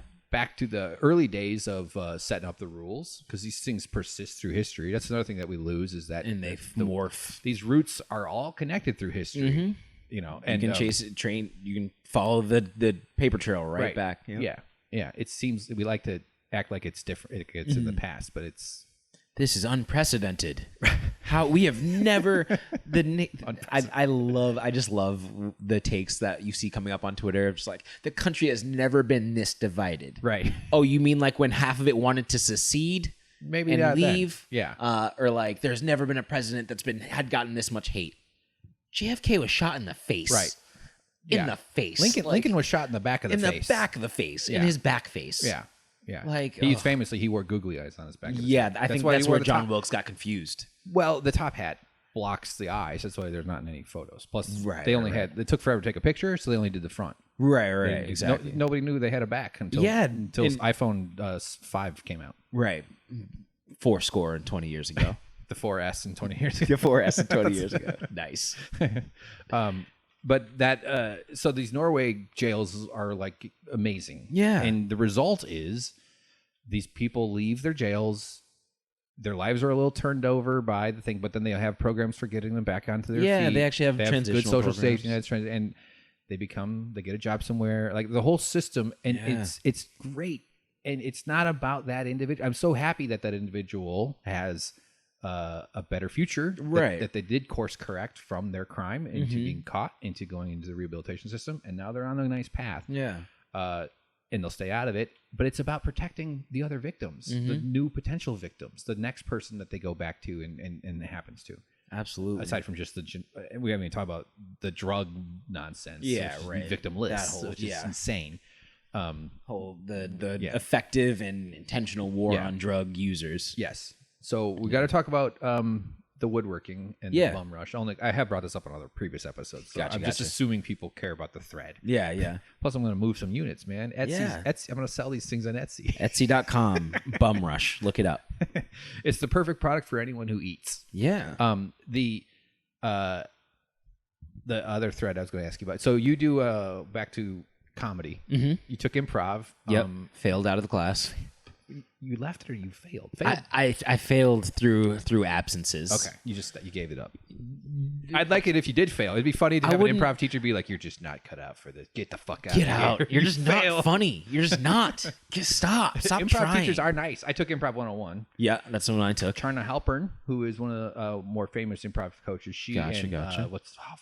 guy? He's the more something name Del Close. Del You Close. may have heard they were like one of the couple of the originators of the Herald. Which Gotcha, is a style. gotcha. So Charna, I picked her class knowing she was that. Yeah. 'cause you didn't have to have her, but I Right, chose that right. class. You start doing advanced stuff like right away with her. She's like, "Go for it," and I was like, Everybody else in my class had like a previous classes. Yeah, It was yeah. my first comedy effort ever. I hadn't even done a that's set. wild. I'd never done a set yet. Yeah. I did stand up like 2 or 3 weeks after I started improv because I finally decided to jump into that pool. Right, And I was so like, I'm jump doing in the both. deep I gotta end. do. I'm funny and weird. I have nothing else to do Yeah, with my life. yeah. I'm fucking desperate for something. I have no meaning. Why so I'm not? doing comedy. Yeah. I think it'll send me off on another fucking horrible.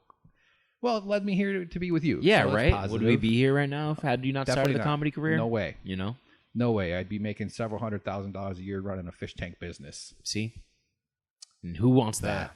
God damn Who it. wants to be rich? Ugh. Actually, one of my thumb was fucked up from Really? some kind of like it never healed. It was Yeah. always peeling. That Nintendo accident? No, from fish tank water. I don't know. Oh. I couldn't never get it to heal. Oh, okay. Yeah, I had to wear a Band-Aid like almost forever. The chemicals like peeled your skin off? I don't know what it was. Jesus. I caught something and it was like a gross peeling thing. Yeah. And I had a girlfriend and she got me like this cream, like a more expensive lotion thing. And that helped a lot. But when you clean fish tanks, you have to keep chemicals off your hands. So I could only put it on. Oof. So I was never able to treat it the way it needed to be treated. For hours at a time. Well, if I could do it over a weekend, a few days. But and then after I quit the aquarium world and moved to LA, it cleared up in like 3 weeks. Right. So I'd have a lot of money, but I'd have a fucked up thumb. Yeah.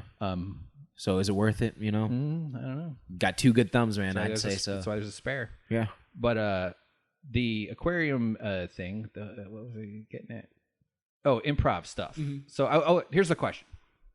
You're one of the stars of Jacorey and Arthur. Yes. Well known. I'm the Jacorey of the. I was going to ask which one you play. Yes. You're Jacorey. I play Jacorey. Well done. Thank you. Try to bring a lot of truth to it. Yeah. You and Arthur. So you guys like. I know this is like a dumb process question, but so don't have to actually answer it. Just tell me your next thought when I say something next. Fair enough. That's how conversation works. Yep. You write them rigorously? Are you guys like honing your scripts, or are you improvising them while you're shooting? And what motivates you? I'd say so. To answer the first one, I'd say we do hone scripts quite a bit. We toss them back and forth on a Google Doc between myself, Arthur, a couple other people on the team. Yep. And we revise a bit. We throw ideas around of like, would it be funnier if you said this, or does this transition work like this? Mm-hmm. And then I'd say there's also a fair bit of improvisation while shooting it. There's a fair amount. We have a very flexible and open team and small team, right? So that makes changes and pivots a little more easy. Yeah. So there's like 5 of us that we have to communicate changes to rather than 10 or 15. That sounds like so much. All the stuff I've ever done have just been like me and a couple people for the part. Yeah, we got so lucky, man. Everyone has been so gracious and in volunteering and helping out on their own free time with no pay. It has been amazing and really wonderful. I'm really grateful for all the people that have chipped in. Plus, they play those things. Yeah, like that's what's also cool about it is like they put QAT's audience ain't small. Yeah, and they really put them out there and they really give us a platform, and I love it. Yeah. You got recognized once, right? Yeah, I got recognized not too long ago at one of my favorite taco places in LA, Guisado's. Yeah. Many locations. You don't know which one I was at. But they're gonna get you. Yeah, they're gonna track me down. Stake it out. Do a stakeout. When this podcast is edited and released in a week and a half. Probably will be about that. But yeah, I got recognized. Yeah, that's from cool. Jacorey and Arthur because I was a fan of the show, of the main TYT show, and then saw Jacorey and Arthur's on the commercial breaks and saw us, checked us out, and yeah, now we might actually have cannabis cupcakes for the company. Oh, the guy was offering you some cannabis cupcakes. Yeah. Cool. Not initially, but we connected over social media, and he was like, "Hey, man, this is my business. I'd love to, if you guys are into it at all, I'd love to, provide some goodies." Being a cannabis, like a fun cannabis product business, starting out,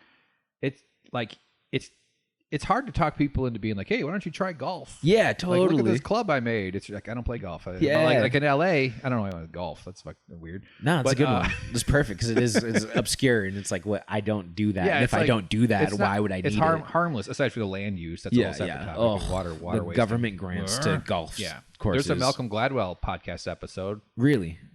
I hate that. Malcolm Gladwell is kind of obnoxious in a lot of ways, but I caught this one up because it was about the Beverly Hills golf course. Yeah. A whole bunch of hijinks went into how they set it up and how it's like this patron system of ownership of it, and then they monkeyed with it to get the taxes down, and like so the general LA population is wasting like $70 million or something in taxes that should be paid by these people that are really rich and aren't paying it. Yep.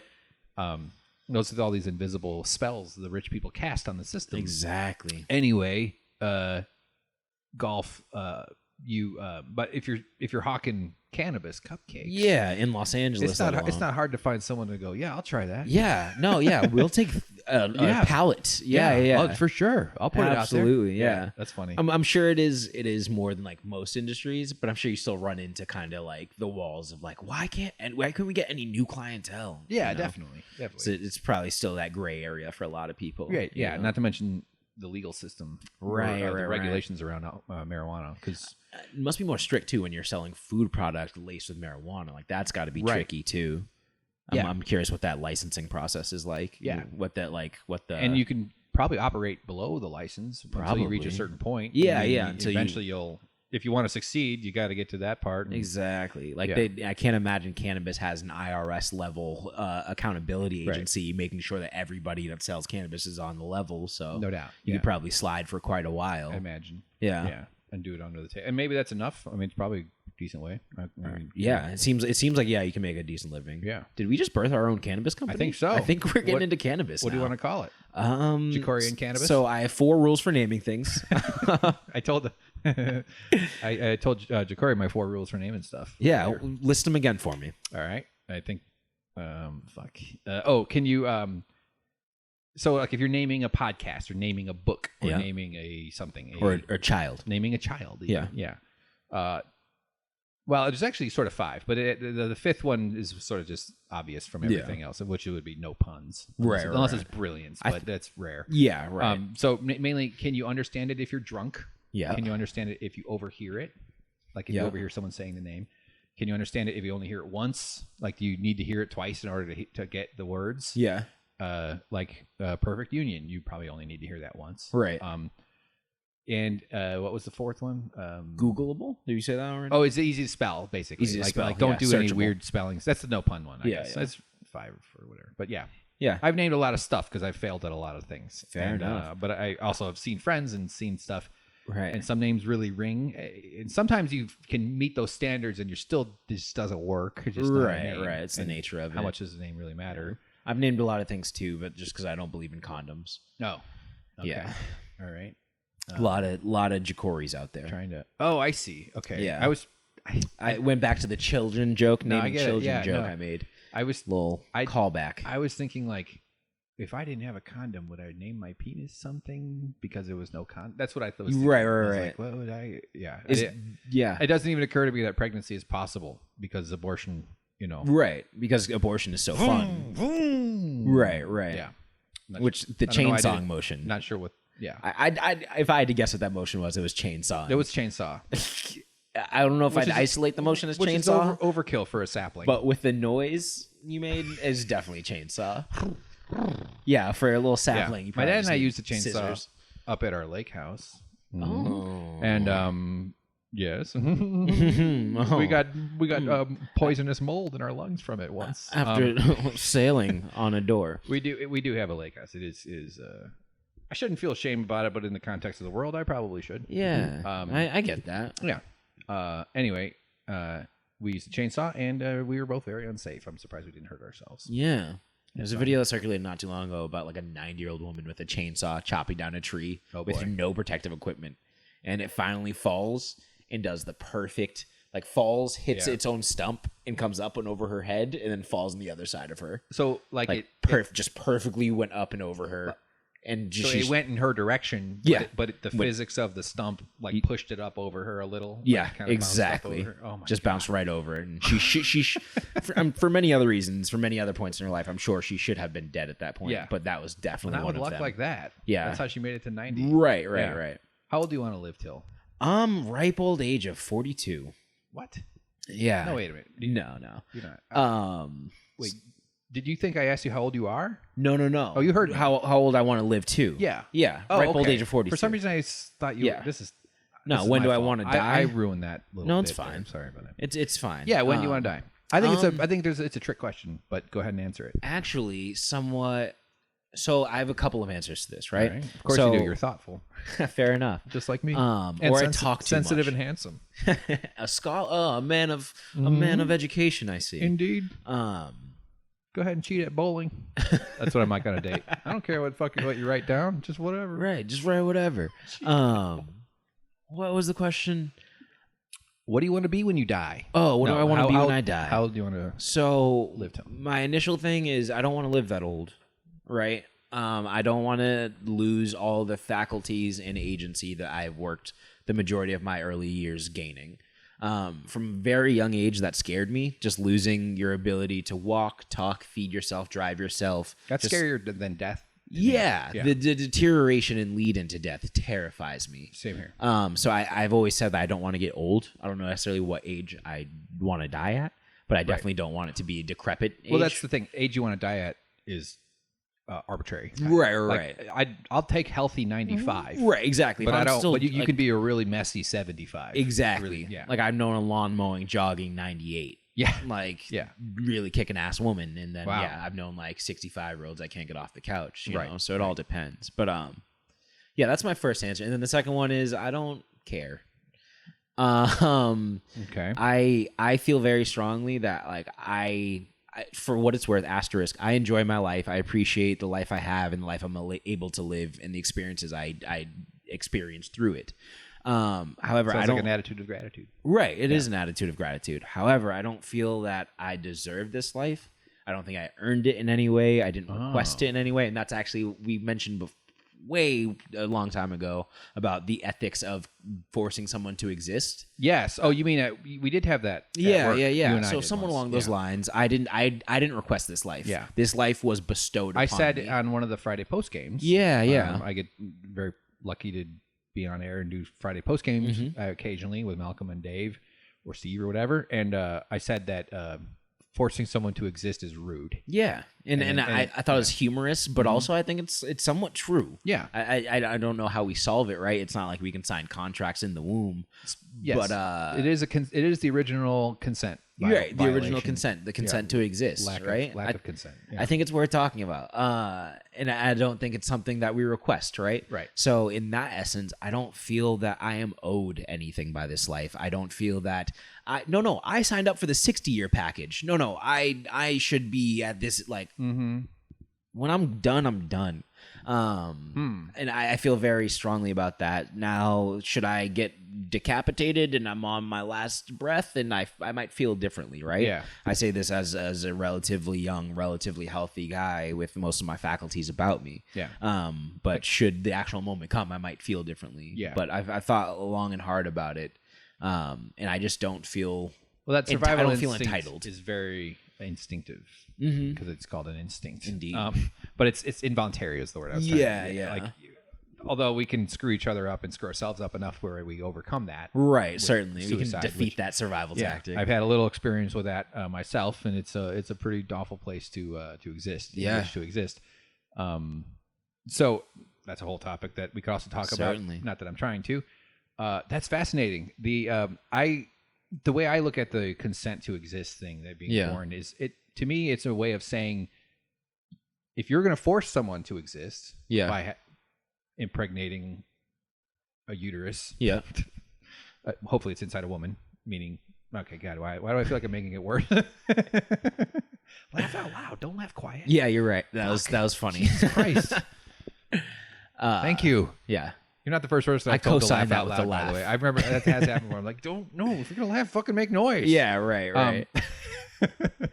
Your joke just hit a silent room.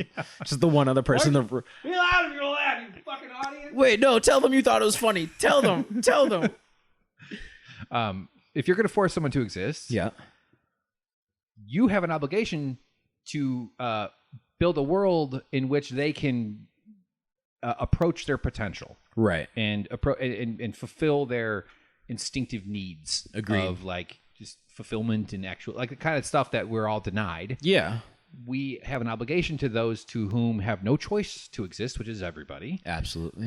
That we owe you our best to make it a good world for you when you get here. Absolutely. Because we're not going to stop having babies. Yeah. I feel we on should a slow micro down. level and a I macro think I think level. we try to even that out. Yeah. Although Right. we did properly resource management, we could actually support a lot more people than we have. Yeah, right. It's it's not necessarily about how many Yeah. people that we have. It's about how many resources we allocate to Precisely. specific Yeah. ones. And an right? educated world, one with female empowerment, with girls getting educated and getting rid of some of these ancient traditions that are, maintained, education correlates with low birth rates. Right. Because it correlates with people empowering themselves and all that sorts of other Exactly. things. So Having we the full probably could awareness of stabilize those. Yeah. our birth rates and stuff, particularly with automation. Yeah, certainly, right. Because we got to have 2.3 people to replace the 2 people that are going to die. Like, we Yeah. got to grow. Right, who's right. going to feed the old people? Who's going to Yeah. water the old people?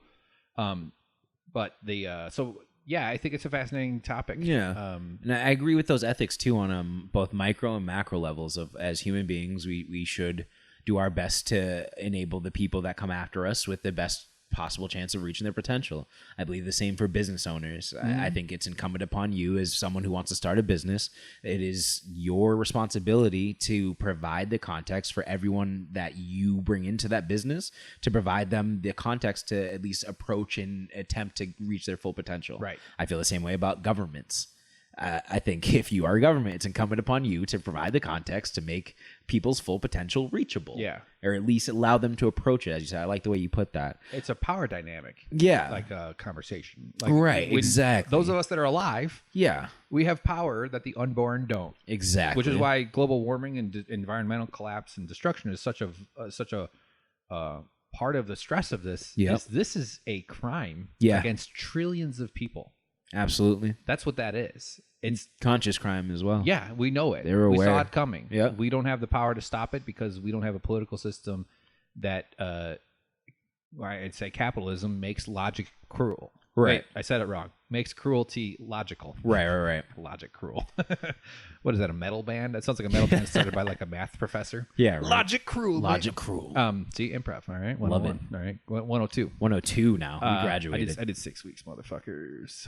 I got kicked then out I started after 4. Stand up and, I like that you got kicked out. That's the funny part. I wanted to come back. They didn't want me to come back. I just missed classes. Yeah. I wanted to go back to those classes. I just had other obligations. You would have made them up if they would have let you in. Exactly. I got it. Yeah, now. yeah. Okay. So you I kind of would have finished. They wouldn't let me. They took my diploma away Right. from me. Yeah. Disenfranchised me in the improv community. Yep. That's all right. Well, it's not called the improve community, okay? Fuckface. Fair enough. Come with it or get out. Okay, fuck Voov. Okay, fuck food. Fuck Voov.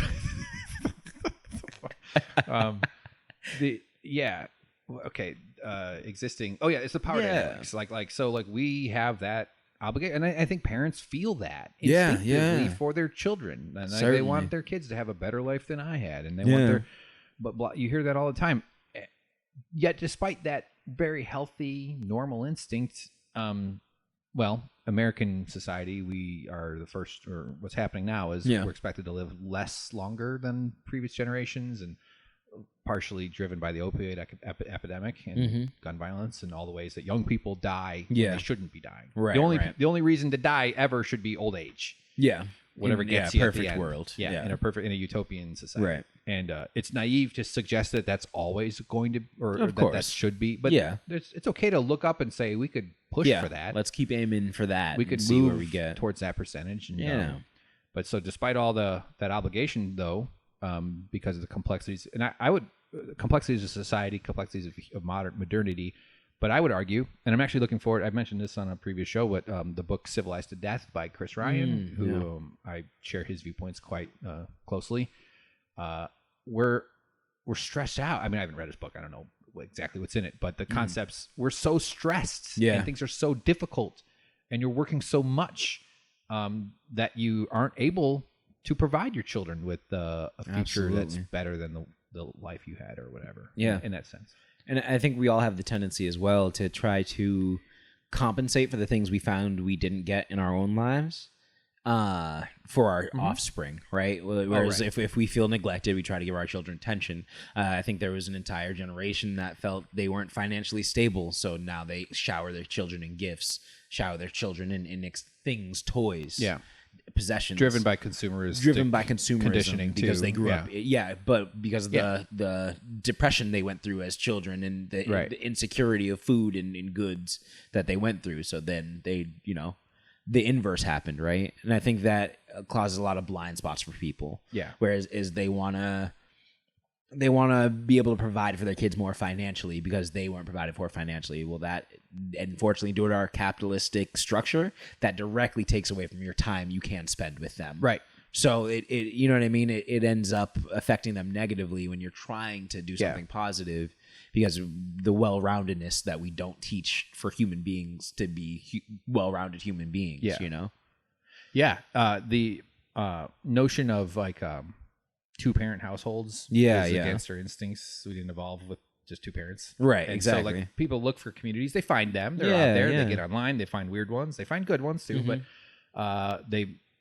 But when you're raising kids, you have like I hear parents, you hear people talk about this stuff. Not that I'm hanging out with parents all the time, but I'm almost fucking 40. I've been most of my family's reproduced. And proud of them. not completely unaware of why am I trying to justify whether or not I just feel like I shouldn't be saying anything because people say, oh, you don't have kids. Like, yeah, I know. That's why do you think I have accurate opinions about it? I'm not biased like you fucking breeders. Right, exactly. No, because I'm defending it. I want a world where children have great childhoods. Yeah, because I didn't. Likewise. I want a world where adults have great parenthoods. Yeah. Ooh, that's beautiful. Ooh. Oh, that's heavy. Put that on Twitter for a couple of likes. Goodness gracious, that's heavy. Yeah.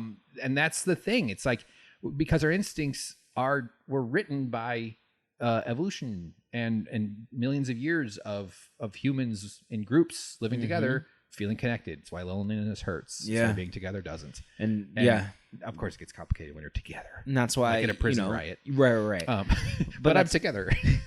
But that's one thing that we lost, right? Because our parents, as an individual, you only have like 20% of the world's knowledge of how to be a good human. Sure. Max, like 20%. With the village mentality, the community mentality, you have how to treat people right, but that person knows how to till a field, and then this person knows how to understand emotions, and then this person knows how to fix a scab, right? So through that entire village, you have all the things it takes to make a well-rounded person. Plus, just the security that comes from knowing people got your back. Right. It's what gangs are. Yeah. I mean, it's what anything is. Yeah. Any difficult situation where people form communities, it's because it's also the software, our community software in our bodies can go awry. Yeah. And that's what certainly. our cult is. That's what like super devotion to certain things are. Right. Oftentimes that's a downstream response to some sort of previous, probably invisible trauma. An intertwined community identity almost. Yeah. But generally someone with a stable, healthy, normal sort of programming phase, aka childhood, less likely to get wrapped up in a strict religion or some kind of cult or something. Certainly. But I just even this though, like say, we talk about trauma, we talk about generational trauma, how it transmits through one generation to another. I even think there's epigenetic. What's the right term? Where it actually literally affects your DNA. I think that's a thing. No, certainly, yeah. I'm not going to quote. I'm a strong believer but I don't in that. know. Yeah, I assume there's things going on we don't fully understand yet. And I think there's research about that. But regardless of that, there's also just the transmission of trauma through the way your parents are able to behave because of the way they were treated. / keep rolling it back as far as you want to go. But let's say you didn't have that. Let's say you had a good childhood in a way, but your parents had to work a lot, right? Because they needed to work a ton. It's funny. I was just thinking as I'm just saying this, I'm like, a good childhood would be that your parents didn't have to work a lot. So because the point I'm making is the amount of effort and time that people put into their careers, into their jobs, into boss care, into boss care. Yeah, that's my new word for work. It's real. It's boss care because you get self-care. Yep, self-care, child care. That like the idea that self-care is like a thing that we have to like insist on and go out of our way. Like, well, time for some self-care. I better go eat some ice cream and do some push-ups. Yeah, that's self-care for me. Yeah. Whatever it looks like for everyone. Self-care for me is not masturbating all the time. Oh, that's no, I don't have that interesting because the self-care for me is masturbating all the time. No, it's not. I'm surprised I haven't developed compulsive masturbation issues, honestly. Considering how fucked up I am. I have other, it's fine though. It's good. I'm not sure. I'd have to talk to a professional before I rule myself out of that diagnosis. No doubt. Yeah. Oh yeah. No, it's not healthy. Like if I had like a healthy orgy life going on or something like that with a group of consenting individuals. I'm just modeling off the bonobos. It's funny to me. But shout out to the bonobos. Yeah, I could actually use a pill that cures erectile function. To be honest, a little tired of this erectile function. Yeah, I had enough of that. EF. It's got the optimism of a 16-year-old Marine, right? And which isn't a thing. But I don't. It's like quit being so.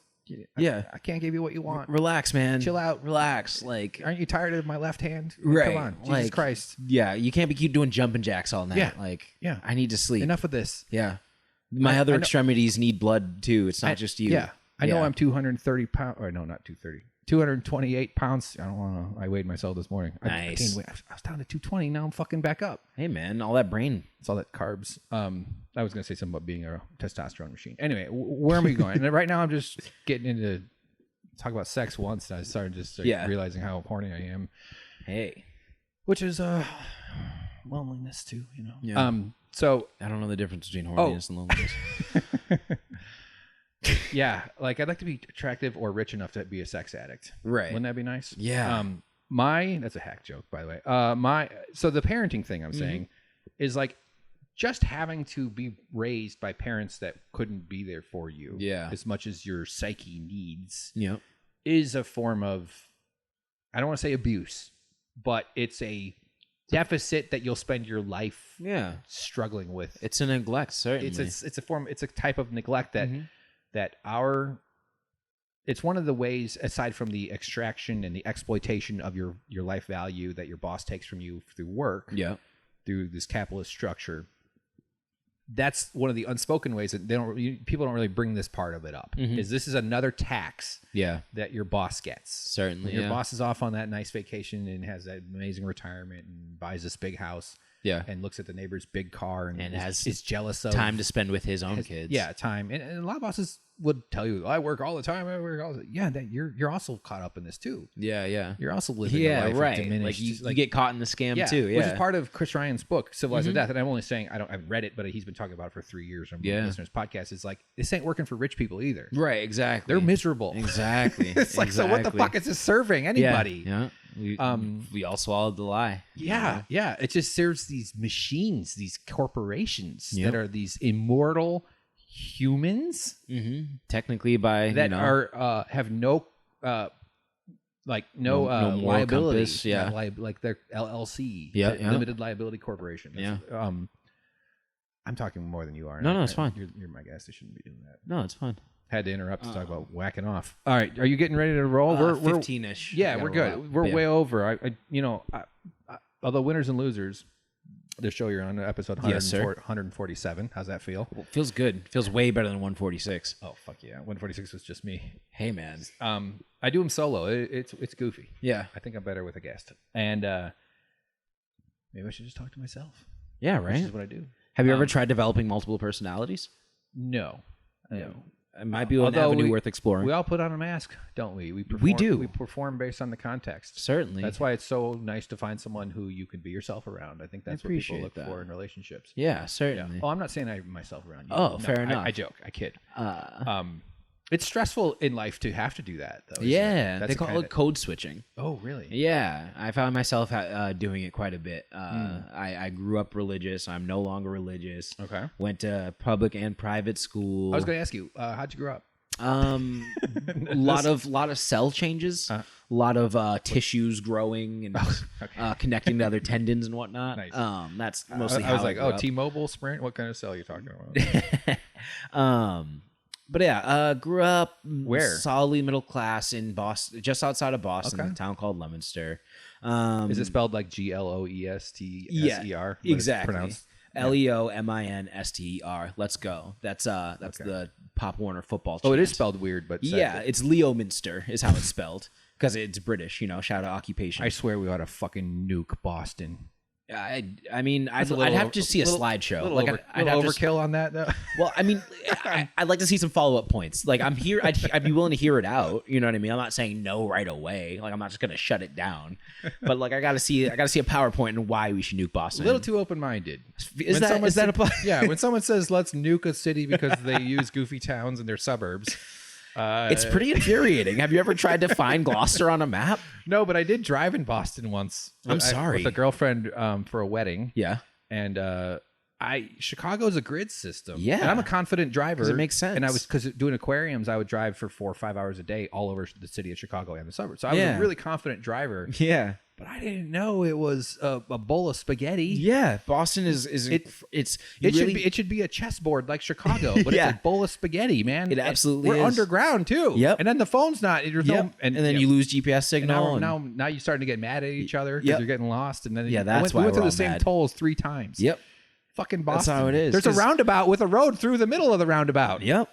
Welcome to Boston. Because go fuck yourself. That's why. Do you take some pride though in that outsiders hate it so much? Is it like kind of like a no, not really? It's because you're nice. No, it's because I'm black. All right. The majority of the things that suck about Boston suck for me too. It's super bigoted, super racist. Oh, that part. Of Boston. Yeah. Oh, I see. You're saying the social bigoted racist town. Yeah. kills the pride potential. Exactly. The things that most people like shit on Boston for being like angry, loud, aggressive people. Yeah. A lot of those people are angry, loud, and aggressive at me. Yeah. So yeah. But yeah, they were white racists that didn't know you could flee the winter. Exactly. They weren't aware that you could just move somewhere else. Sure. And be racist. They were everywhere else. Be racist in the sunshine. It's so much more fun. Subtly racist, like Illinois and Minnesota. Totally. Yeah. But yeah, grew up outside the city of Boston. Right. 4 older sisters. Father's a pastor. Mother's an educator. Wow. Yeah. You're the baby. I'm the baby. You're the boy baby. I'm the baby boy. Did they keep having babies because they were all girls? Yes. Is that it? Yes. And they stopped. I was purchased. Actually, I came from the store. I'm an adopted kid. Is that true? Yeah. Yep. Okay. So I like to say purchased because that's virtually what it is. And there's about a year or 2 or 3 years of therapy in that word. Oh, certainly. Yeah. It goes deep. But at least I'm not rented. Yeah. At least you'd have to take out a loan for me. Yeah. How old were you when you were adopted? About just before I was 3 years old. Do you remember anything? I don't remember it. Still very formative time. Yeah, still very formative, right? Your little brain is cooking up. As far as familiar bodies and faces and being in flux. That's like when you're in the microwave and you're the popcorn starting to go. Exactly. It's the first couple of kernels are popping. And then they waited. Yeah. Exactly. So I was purchased to continue the family name. Because I had an older cousin who was in the military at the time, and especially with how occupation was when I was born, they weren't sure if he was going to make it out, so they wanted to occupation of I believe we were in Iraq when I was born. Oh, okay. Yeah. War. So and that's where my cousin was stationed. Gotcha. So they weren't sure if he was going to make it out, so they were like, we need another boy with the Palmer last name to guarantee this lineage. Oh wow! It's very real. Even if you have that feeling, which I don't have. What's it like? I'm doing the world a favor by not reproducing. It's fucking you DNA. think so? Are you kidding me? Yeah. We got enough. I don't know. We got enough intelligent psychos on this planet. I don't know if it's DNA, man. That's more of a joke than anything. But, no, it's certainly not just it's.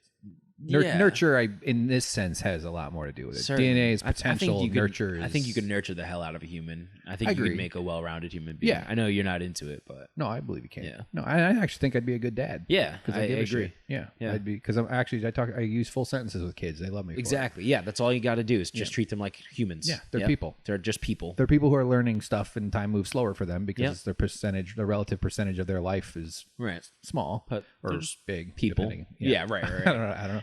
So wait, okay, so God damn it, I can't believe we're gonna have to pick this up another time. Yeah, definitely. Your family history this has sounds been really amazing. Fun. Oh, dude. Normally I don't give a shit. Honestly, like everybody's from somewhere, so I'm like, yeah. But if I can give the teaser cliff notes for my story. All right. So born in Boston, in an apartment, a certified crack baby. Wait. You were a certified crack baby? Yes. Oh. Yes. Born with crack cocaine in my system. Oh my God. My mother was a drug user. I hope it wasn't you. Say again? Oh, yeah. Oh, well, no, actually. Inappropriate, stupid joke. It's a social thing. A lot of drugs are a social thing. Little baby wanted to smoke a... Yeah, she would, like raise the pipe up to the little belly button and like through the umbilical cord, I'd take a little crack rock. Yeah. Take a puff in there, amniotic boy. Exactly. Anyway. All right. So, born certified crack baby outside of Boston in an apartment where I was abandoned. I was heard crying, and the police were called. Child Services came and got me. I was kidnapped from the custody of Child Services by my aunt and taken to my mother. Wait, so your biological mother, biological mother, abandoned you, but they yes. How did they stayed within the system enough for the aunt to know where I'd gone, where you'd gone? Yeah. So the abandonment, and I'm not saying this like, hey, you said you were. I'm not. I'm not trying to be pedantic. I'm just trying to understand the logistics. And I don't know that I was abandoned. I think, but capitalism ensued, and people had to go to work and couldn't afford childcare. Frankly, yeah. Which amounts to abandonment, and individualism means like, well, gee, maybe your mom should have had better moral character. Exactly. Maybe she should have had more education, so her job would have paid her more, so she could have been home for you. Started her own business. Yeah, just like Oprah and Bill Gates. Why couldn't she work from home? Yeah. Okay, so But yeah. But that's abandonment. I mean, that's the right word. Yeah, but it's abandonment. So, picked up and put in the system. Oh my God. Kidnapped from the system by my aunt, brought to my mom. Now, did she know she was kidnapping you? Meaning, like, no, she took you and was like, "This is our kid." What do you guys? She took me thinking that custody was rightfully hers and her sister's. Yeah. And then was called by Boston detectives to promptly let them know that was not the case. It was indeed kidnapping, and they have to bring me, the child, back immediately. They bought me back. Okay. Went into the system. Yeah. Right. Oh, wow. Bounced around the system, a couple of foster homes, and then finally found my adoptive family, or they found me rather, and answered your Craigslist ad. Yeah, answered my casual encounters, formal encounters. Formal encounters. The Pina Colada song. It's actually about an adoptive kid finding his parents. Is that Jimmy Buffett? You like pina coladas? Yeah, I think so. I think it is Buffett. That is the no, it's not Buffett. That is the song, but it's not Buffett. It's like that's about the deepest pull I can have. Yeah, of a music reference. It's someone like that though, but it's a group, I believe. Yeah. But yeah, point is, I'll never understand a lyrics reference other than "Happy Birthday." That song, I do know the lyrics to. I get mixed up right when it comes to the name part. I usually get mixed up on like whose name are we set? Craig, John, Mike, Mary. It's hard. It really throws me. It is. But yeah, adopted right before 3 to a pastor and a teacher who were middle class, African American. Yeah, right. And they were middle class themselves. My adoptive father had been in the military, so they'd been cranking out girls. They'd been cranking them out. They had twin girls at the beginning. Actually, my mother was my adoptive mother was married previously. Okay, had twin babies with that guy who turned out to be a piece of shit. Dumped him off to the side. We got some of that in my family too. Second marriages and adoptions and stuff. What was it? Patchwork families. Mm-hmm. Yeah. So and then met my adoptive father that I know. And had 2 more girls with him. Okay. And those are my 4 sisters. And then they went to the store for me. Got to guarantee that name. Down to the pound. Yeah, down to the pound. Got picked you up. Where all these lost puppies. Oh, this one was real quiet and cute. Yeah. The other ones were barking. This one was held by Sarah McLachlan. Yeah, that dog's value went up. The angel. Yeah. She's the angel. She is the whole angel. That's the whole, it's very literal. I never even thought about that. Very literal. Sarah McLachlan is an angel. She's trying to help somebody, Yeah, no. Yeah, I support her. Yeah. Not like with money or anything that actually is used to support a business or anything, but just like mentally or, vocally. I support her by feeling guilty when I eat meat. Yeah, exactly. That's how it works. Yeah. Keto, everybody. Keto, baby. But yeah, born and then, adopted to a pastor and a teacher. Gotcha. Yeah. There's a lot to unpack there. Oh, yeah. There's a ton of it. If you're willing to talk about it. Certainly. Holy crap. Well, yeah. So that's the teaser for my life. Come back for more details next time. Can I show you an inspirational quote that I saved off of Instagram? Certainly. All right. Let me do this. I tried to show this to we have a lot of dogs at work. Yeah, we do. One of, dogs come with varying degrees of emotional construction. Yep. And one of our friend dogs, I'm not going to say his name. Yep. I think I know who you're talking about. He's just a joy's not the word I would use, but he a ball of anxiety. I would say, but like your heart breaks because you go, somebody broke a dog. Yeah, what the fuck? Someone hurt you so bad. And he's real sweet. He loves. He's very friendly and cool. But like it just like your dog. How bad a person are you to break a dog? Yeah, humans are easy to break. We're the one animal you could love too much. We kind of deserve it, So I tried to show this one to him because this is also a concept. Too. Like, how are you rude to that dog? Right. Like, how are you mean to him? Yeah. It looks like he should be on the cover of a book about like mysteries, like people solving mysteries. Totally. Like he's like a sidekick, kind of like hero. Like absolutely. It really or like in the sidecar of a moped for like a independent investigator. Right. Wearing goggles. Yeah. In a neckerchief. I like that word, neckerchief. Yeah. Although I don't think I should say that out loud. So that's our word. Yeah. Don't say that one drunk. Yeah. That's our word. All right, so here's what I showed him. You can read it out loud. Never be a prisoner of your past. It was just a lesson, not a life sentence. I like that a lot, especially because I had the English L. No. The British L. Oh, yeah, it is a weird L. Yeah. Yeah, it looks like a fucked up F. Very close to the pound sign, is it? Or is it looks like if an L lost its erection. It does. And gained one. Oh, boy. Gained an extra. Yeah. But my suck professor community, that we get a lot of viewers from England. Interesting. So I tried, like, if I try to feel like I need to explain like football and stuff. The uprights, those were yellow.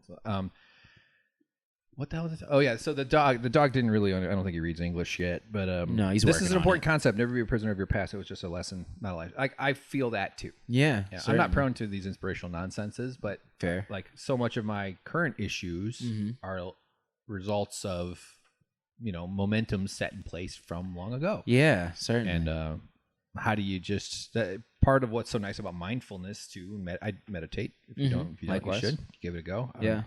It's Therapy and meditation, off man. and on for me. Oh man, it'll change a human. Yeah, like the healthcare. I think Bernie's system will cover therapy, and like we need a lot. It's absurd that we haven't. We're a traumatized planet. Oh, certainly, especially America, especially generations of a young traumatized country. This country is just a broken man factory. It just produces damaged boys and damaged girls. Yeah, certainly. Say they're all, but we're all broken. Don't worry, ladies, you're all fucked up too. Yeah, okay? Don't worry. Equality, probably worse. No, So I did it in a voice, so it's not me. So exactly, obviously. it's a different person. Yeah. But the past is a thing. It's like you gotta. It's not get over it, but it is understanding, like, acknowledge it and understand the context and how it affects you. Part of one of the things I try to remember, and a lesson that I have to force myself to bring to the front of my mind, is that I'm more powerful than I think. Yeah. You have more agency than you believe. It's true. I don't know if you ever had depression, but I have. Yeah. Okay. Welcome. Yeah. All right. I'll shake your foot. Yeah, certainly. I did actually. I'm part of the team. Mm-hmm. Welcome. Yeah. Welcome to Team Depression, I guess. Thank you. Wow. Thank you.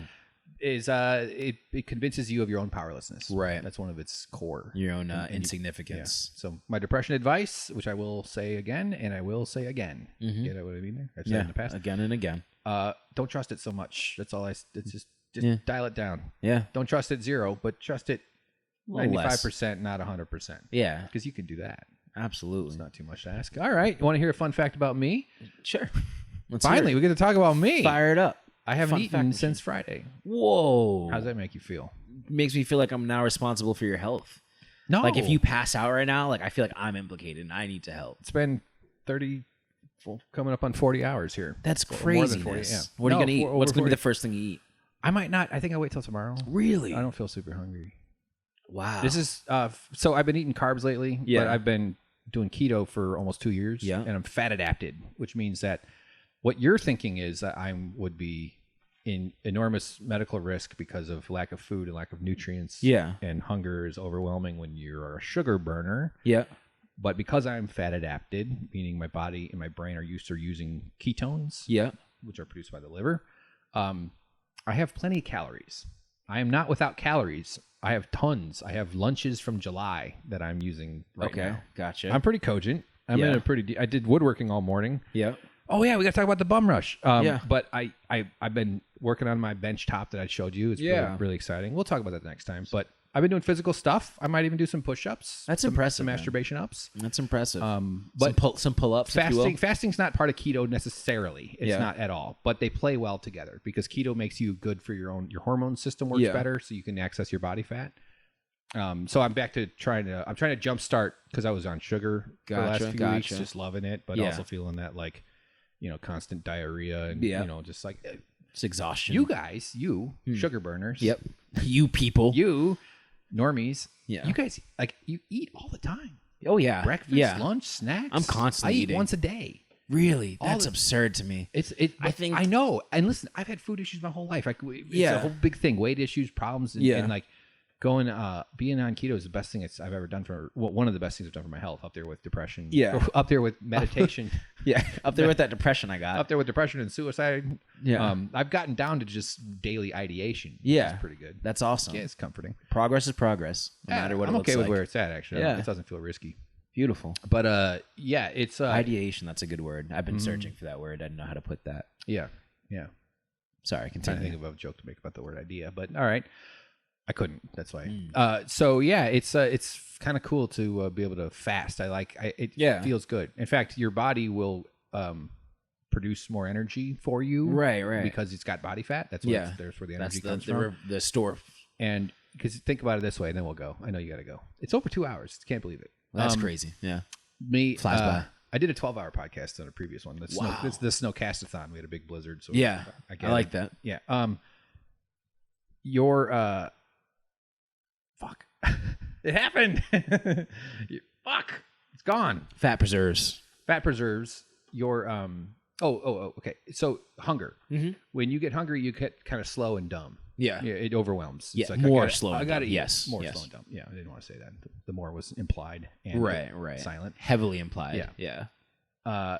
So when you get hungry, you get more slow and more dumb than usual, and you can barely function until you eat. Right. That's what snacks are for. Yeah. And meals. So imagine that in nature, without refrigerators and snack companies that provide meals and food trucks. Okay. And so what happens when an animal gets hungry and it gets dumb and slow? Right. It dies. It dies. It becomes so there's prey. there's nothing in nature that actually animals are motivated by hunger. Yeah.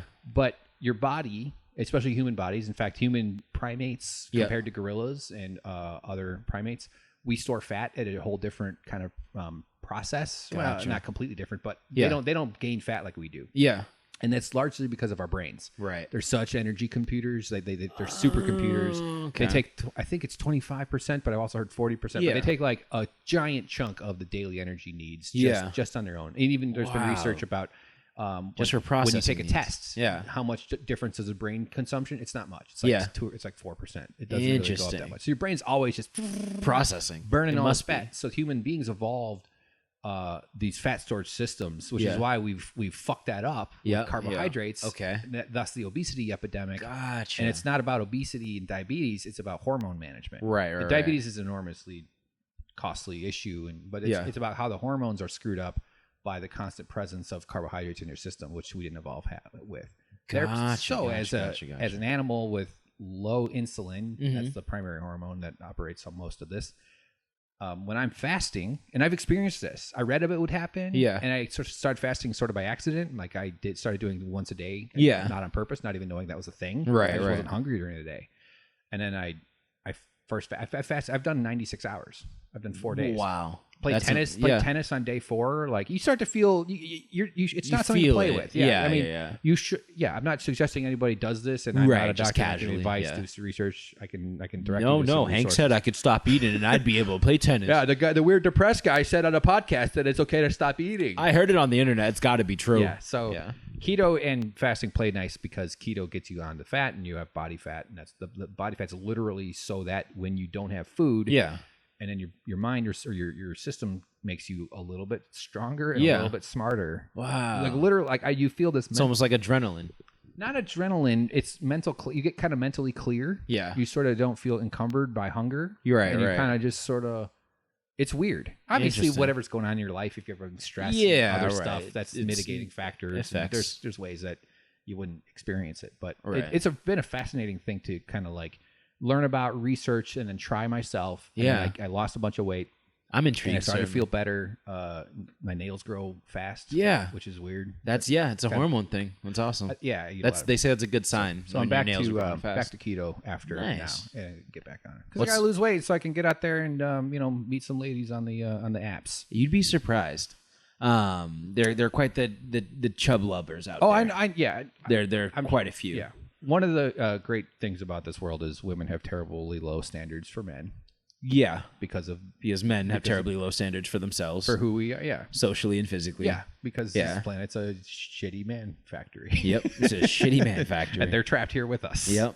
All right. Well, good. On Yeah. that note, thanks for listening to all that, Jacorey. Yeah. Indulge. Can we end with what is going to be your first meal tomorrow if you eat? Oh, I'm going to make a chaffle, which is a cheese waffle made out of eggs. There's no carbs in it. Gotcha. And I'd probably Those are blowing see up. the thing is the first meal after a fast. Like if I eat tonight, it'll be about 48 hours fast. Yeah. And Friday to Sunday.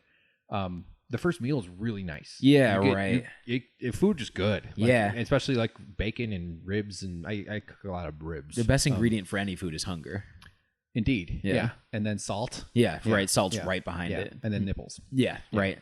Yeah. I'd say salt and nipples are tied, to be honest with you. Pretty close. If you can get a salty nipple, People delicacy. put whipped cream on nipples. I'll put a rib. I just put it like a potato chip, just right on a nipple. I like it. You cut a hole in the middle of the chip and poke it in there like a Potato pupil? chipple.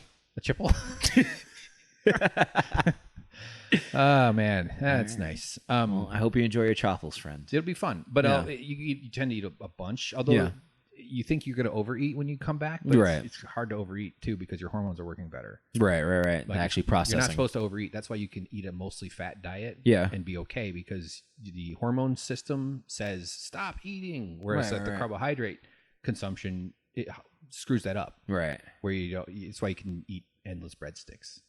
Yeah. Endless pasta. Now I know the magic behind it. It's the magic. I thought I was just my superpower. I'm not a dietitian, and nutrition upsets people. It gets people really worked up. Yeah, certainly. People get really personally emotional about this shit. Yeah. It's one of those things like politics, right? We attach it to our identity. So if you tell me I'm doing something wrong or that you do it better, then it's an affront to my person. Well said. It's very insightful because I agree. Yeah. Cool. Jacorey, do you have anything you want to promote? Are you on Twitter even? I don't even think I am on Twitter. Yeah. Jaglorious on Twitter. Jaglorious? Yeah. Glorious Jacorey. That violates my naming convention. No, actually, no, I'm joking. For Twitter, it definitely does. I would say there's exceptions for certain contexts. Yeah, that's not. I don't know. I've regretted it ever since. Yeah. I see a lot of my peers that have just like their full names and they're really easily searchable. Right. And I'm just pissed that my parents gave me my middle name of underscore. Yeah, that's really frustrating. What a bunch of jerks. It doesn't roll off the tongue. No. Really. Tom underscore Hank. It doesn't.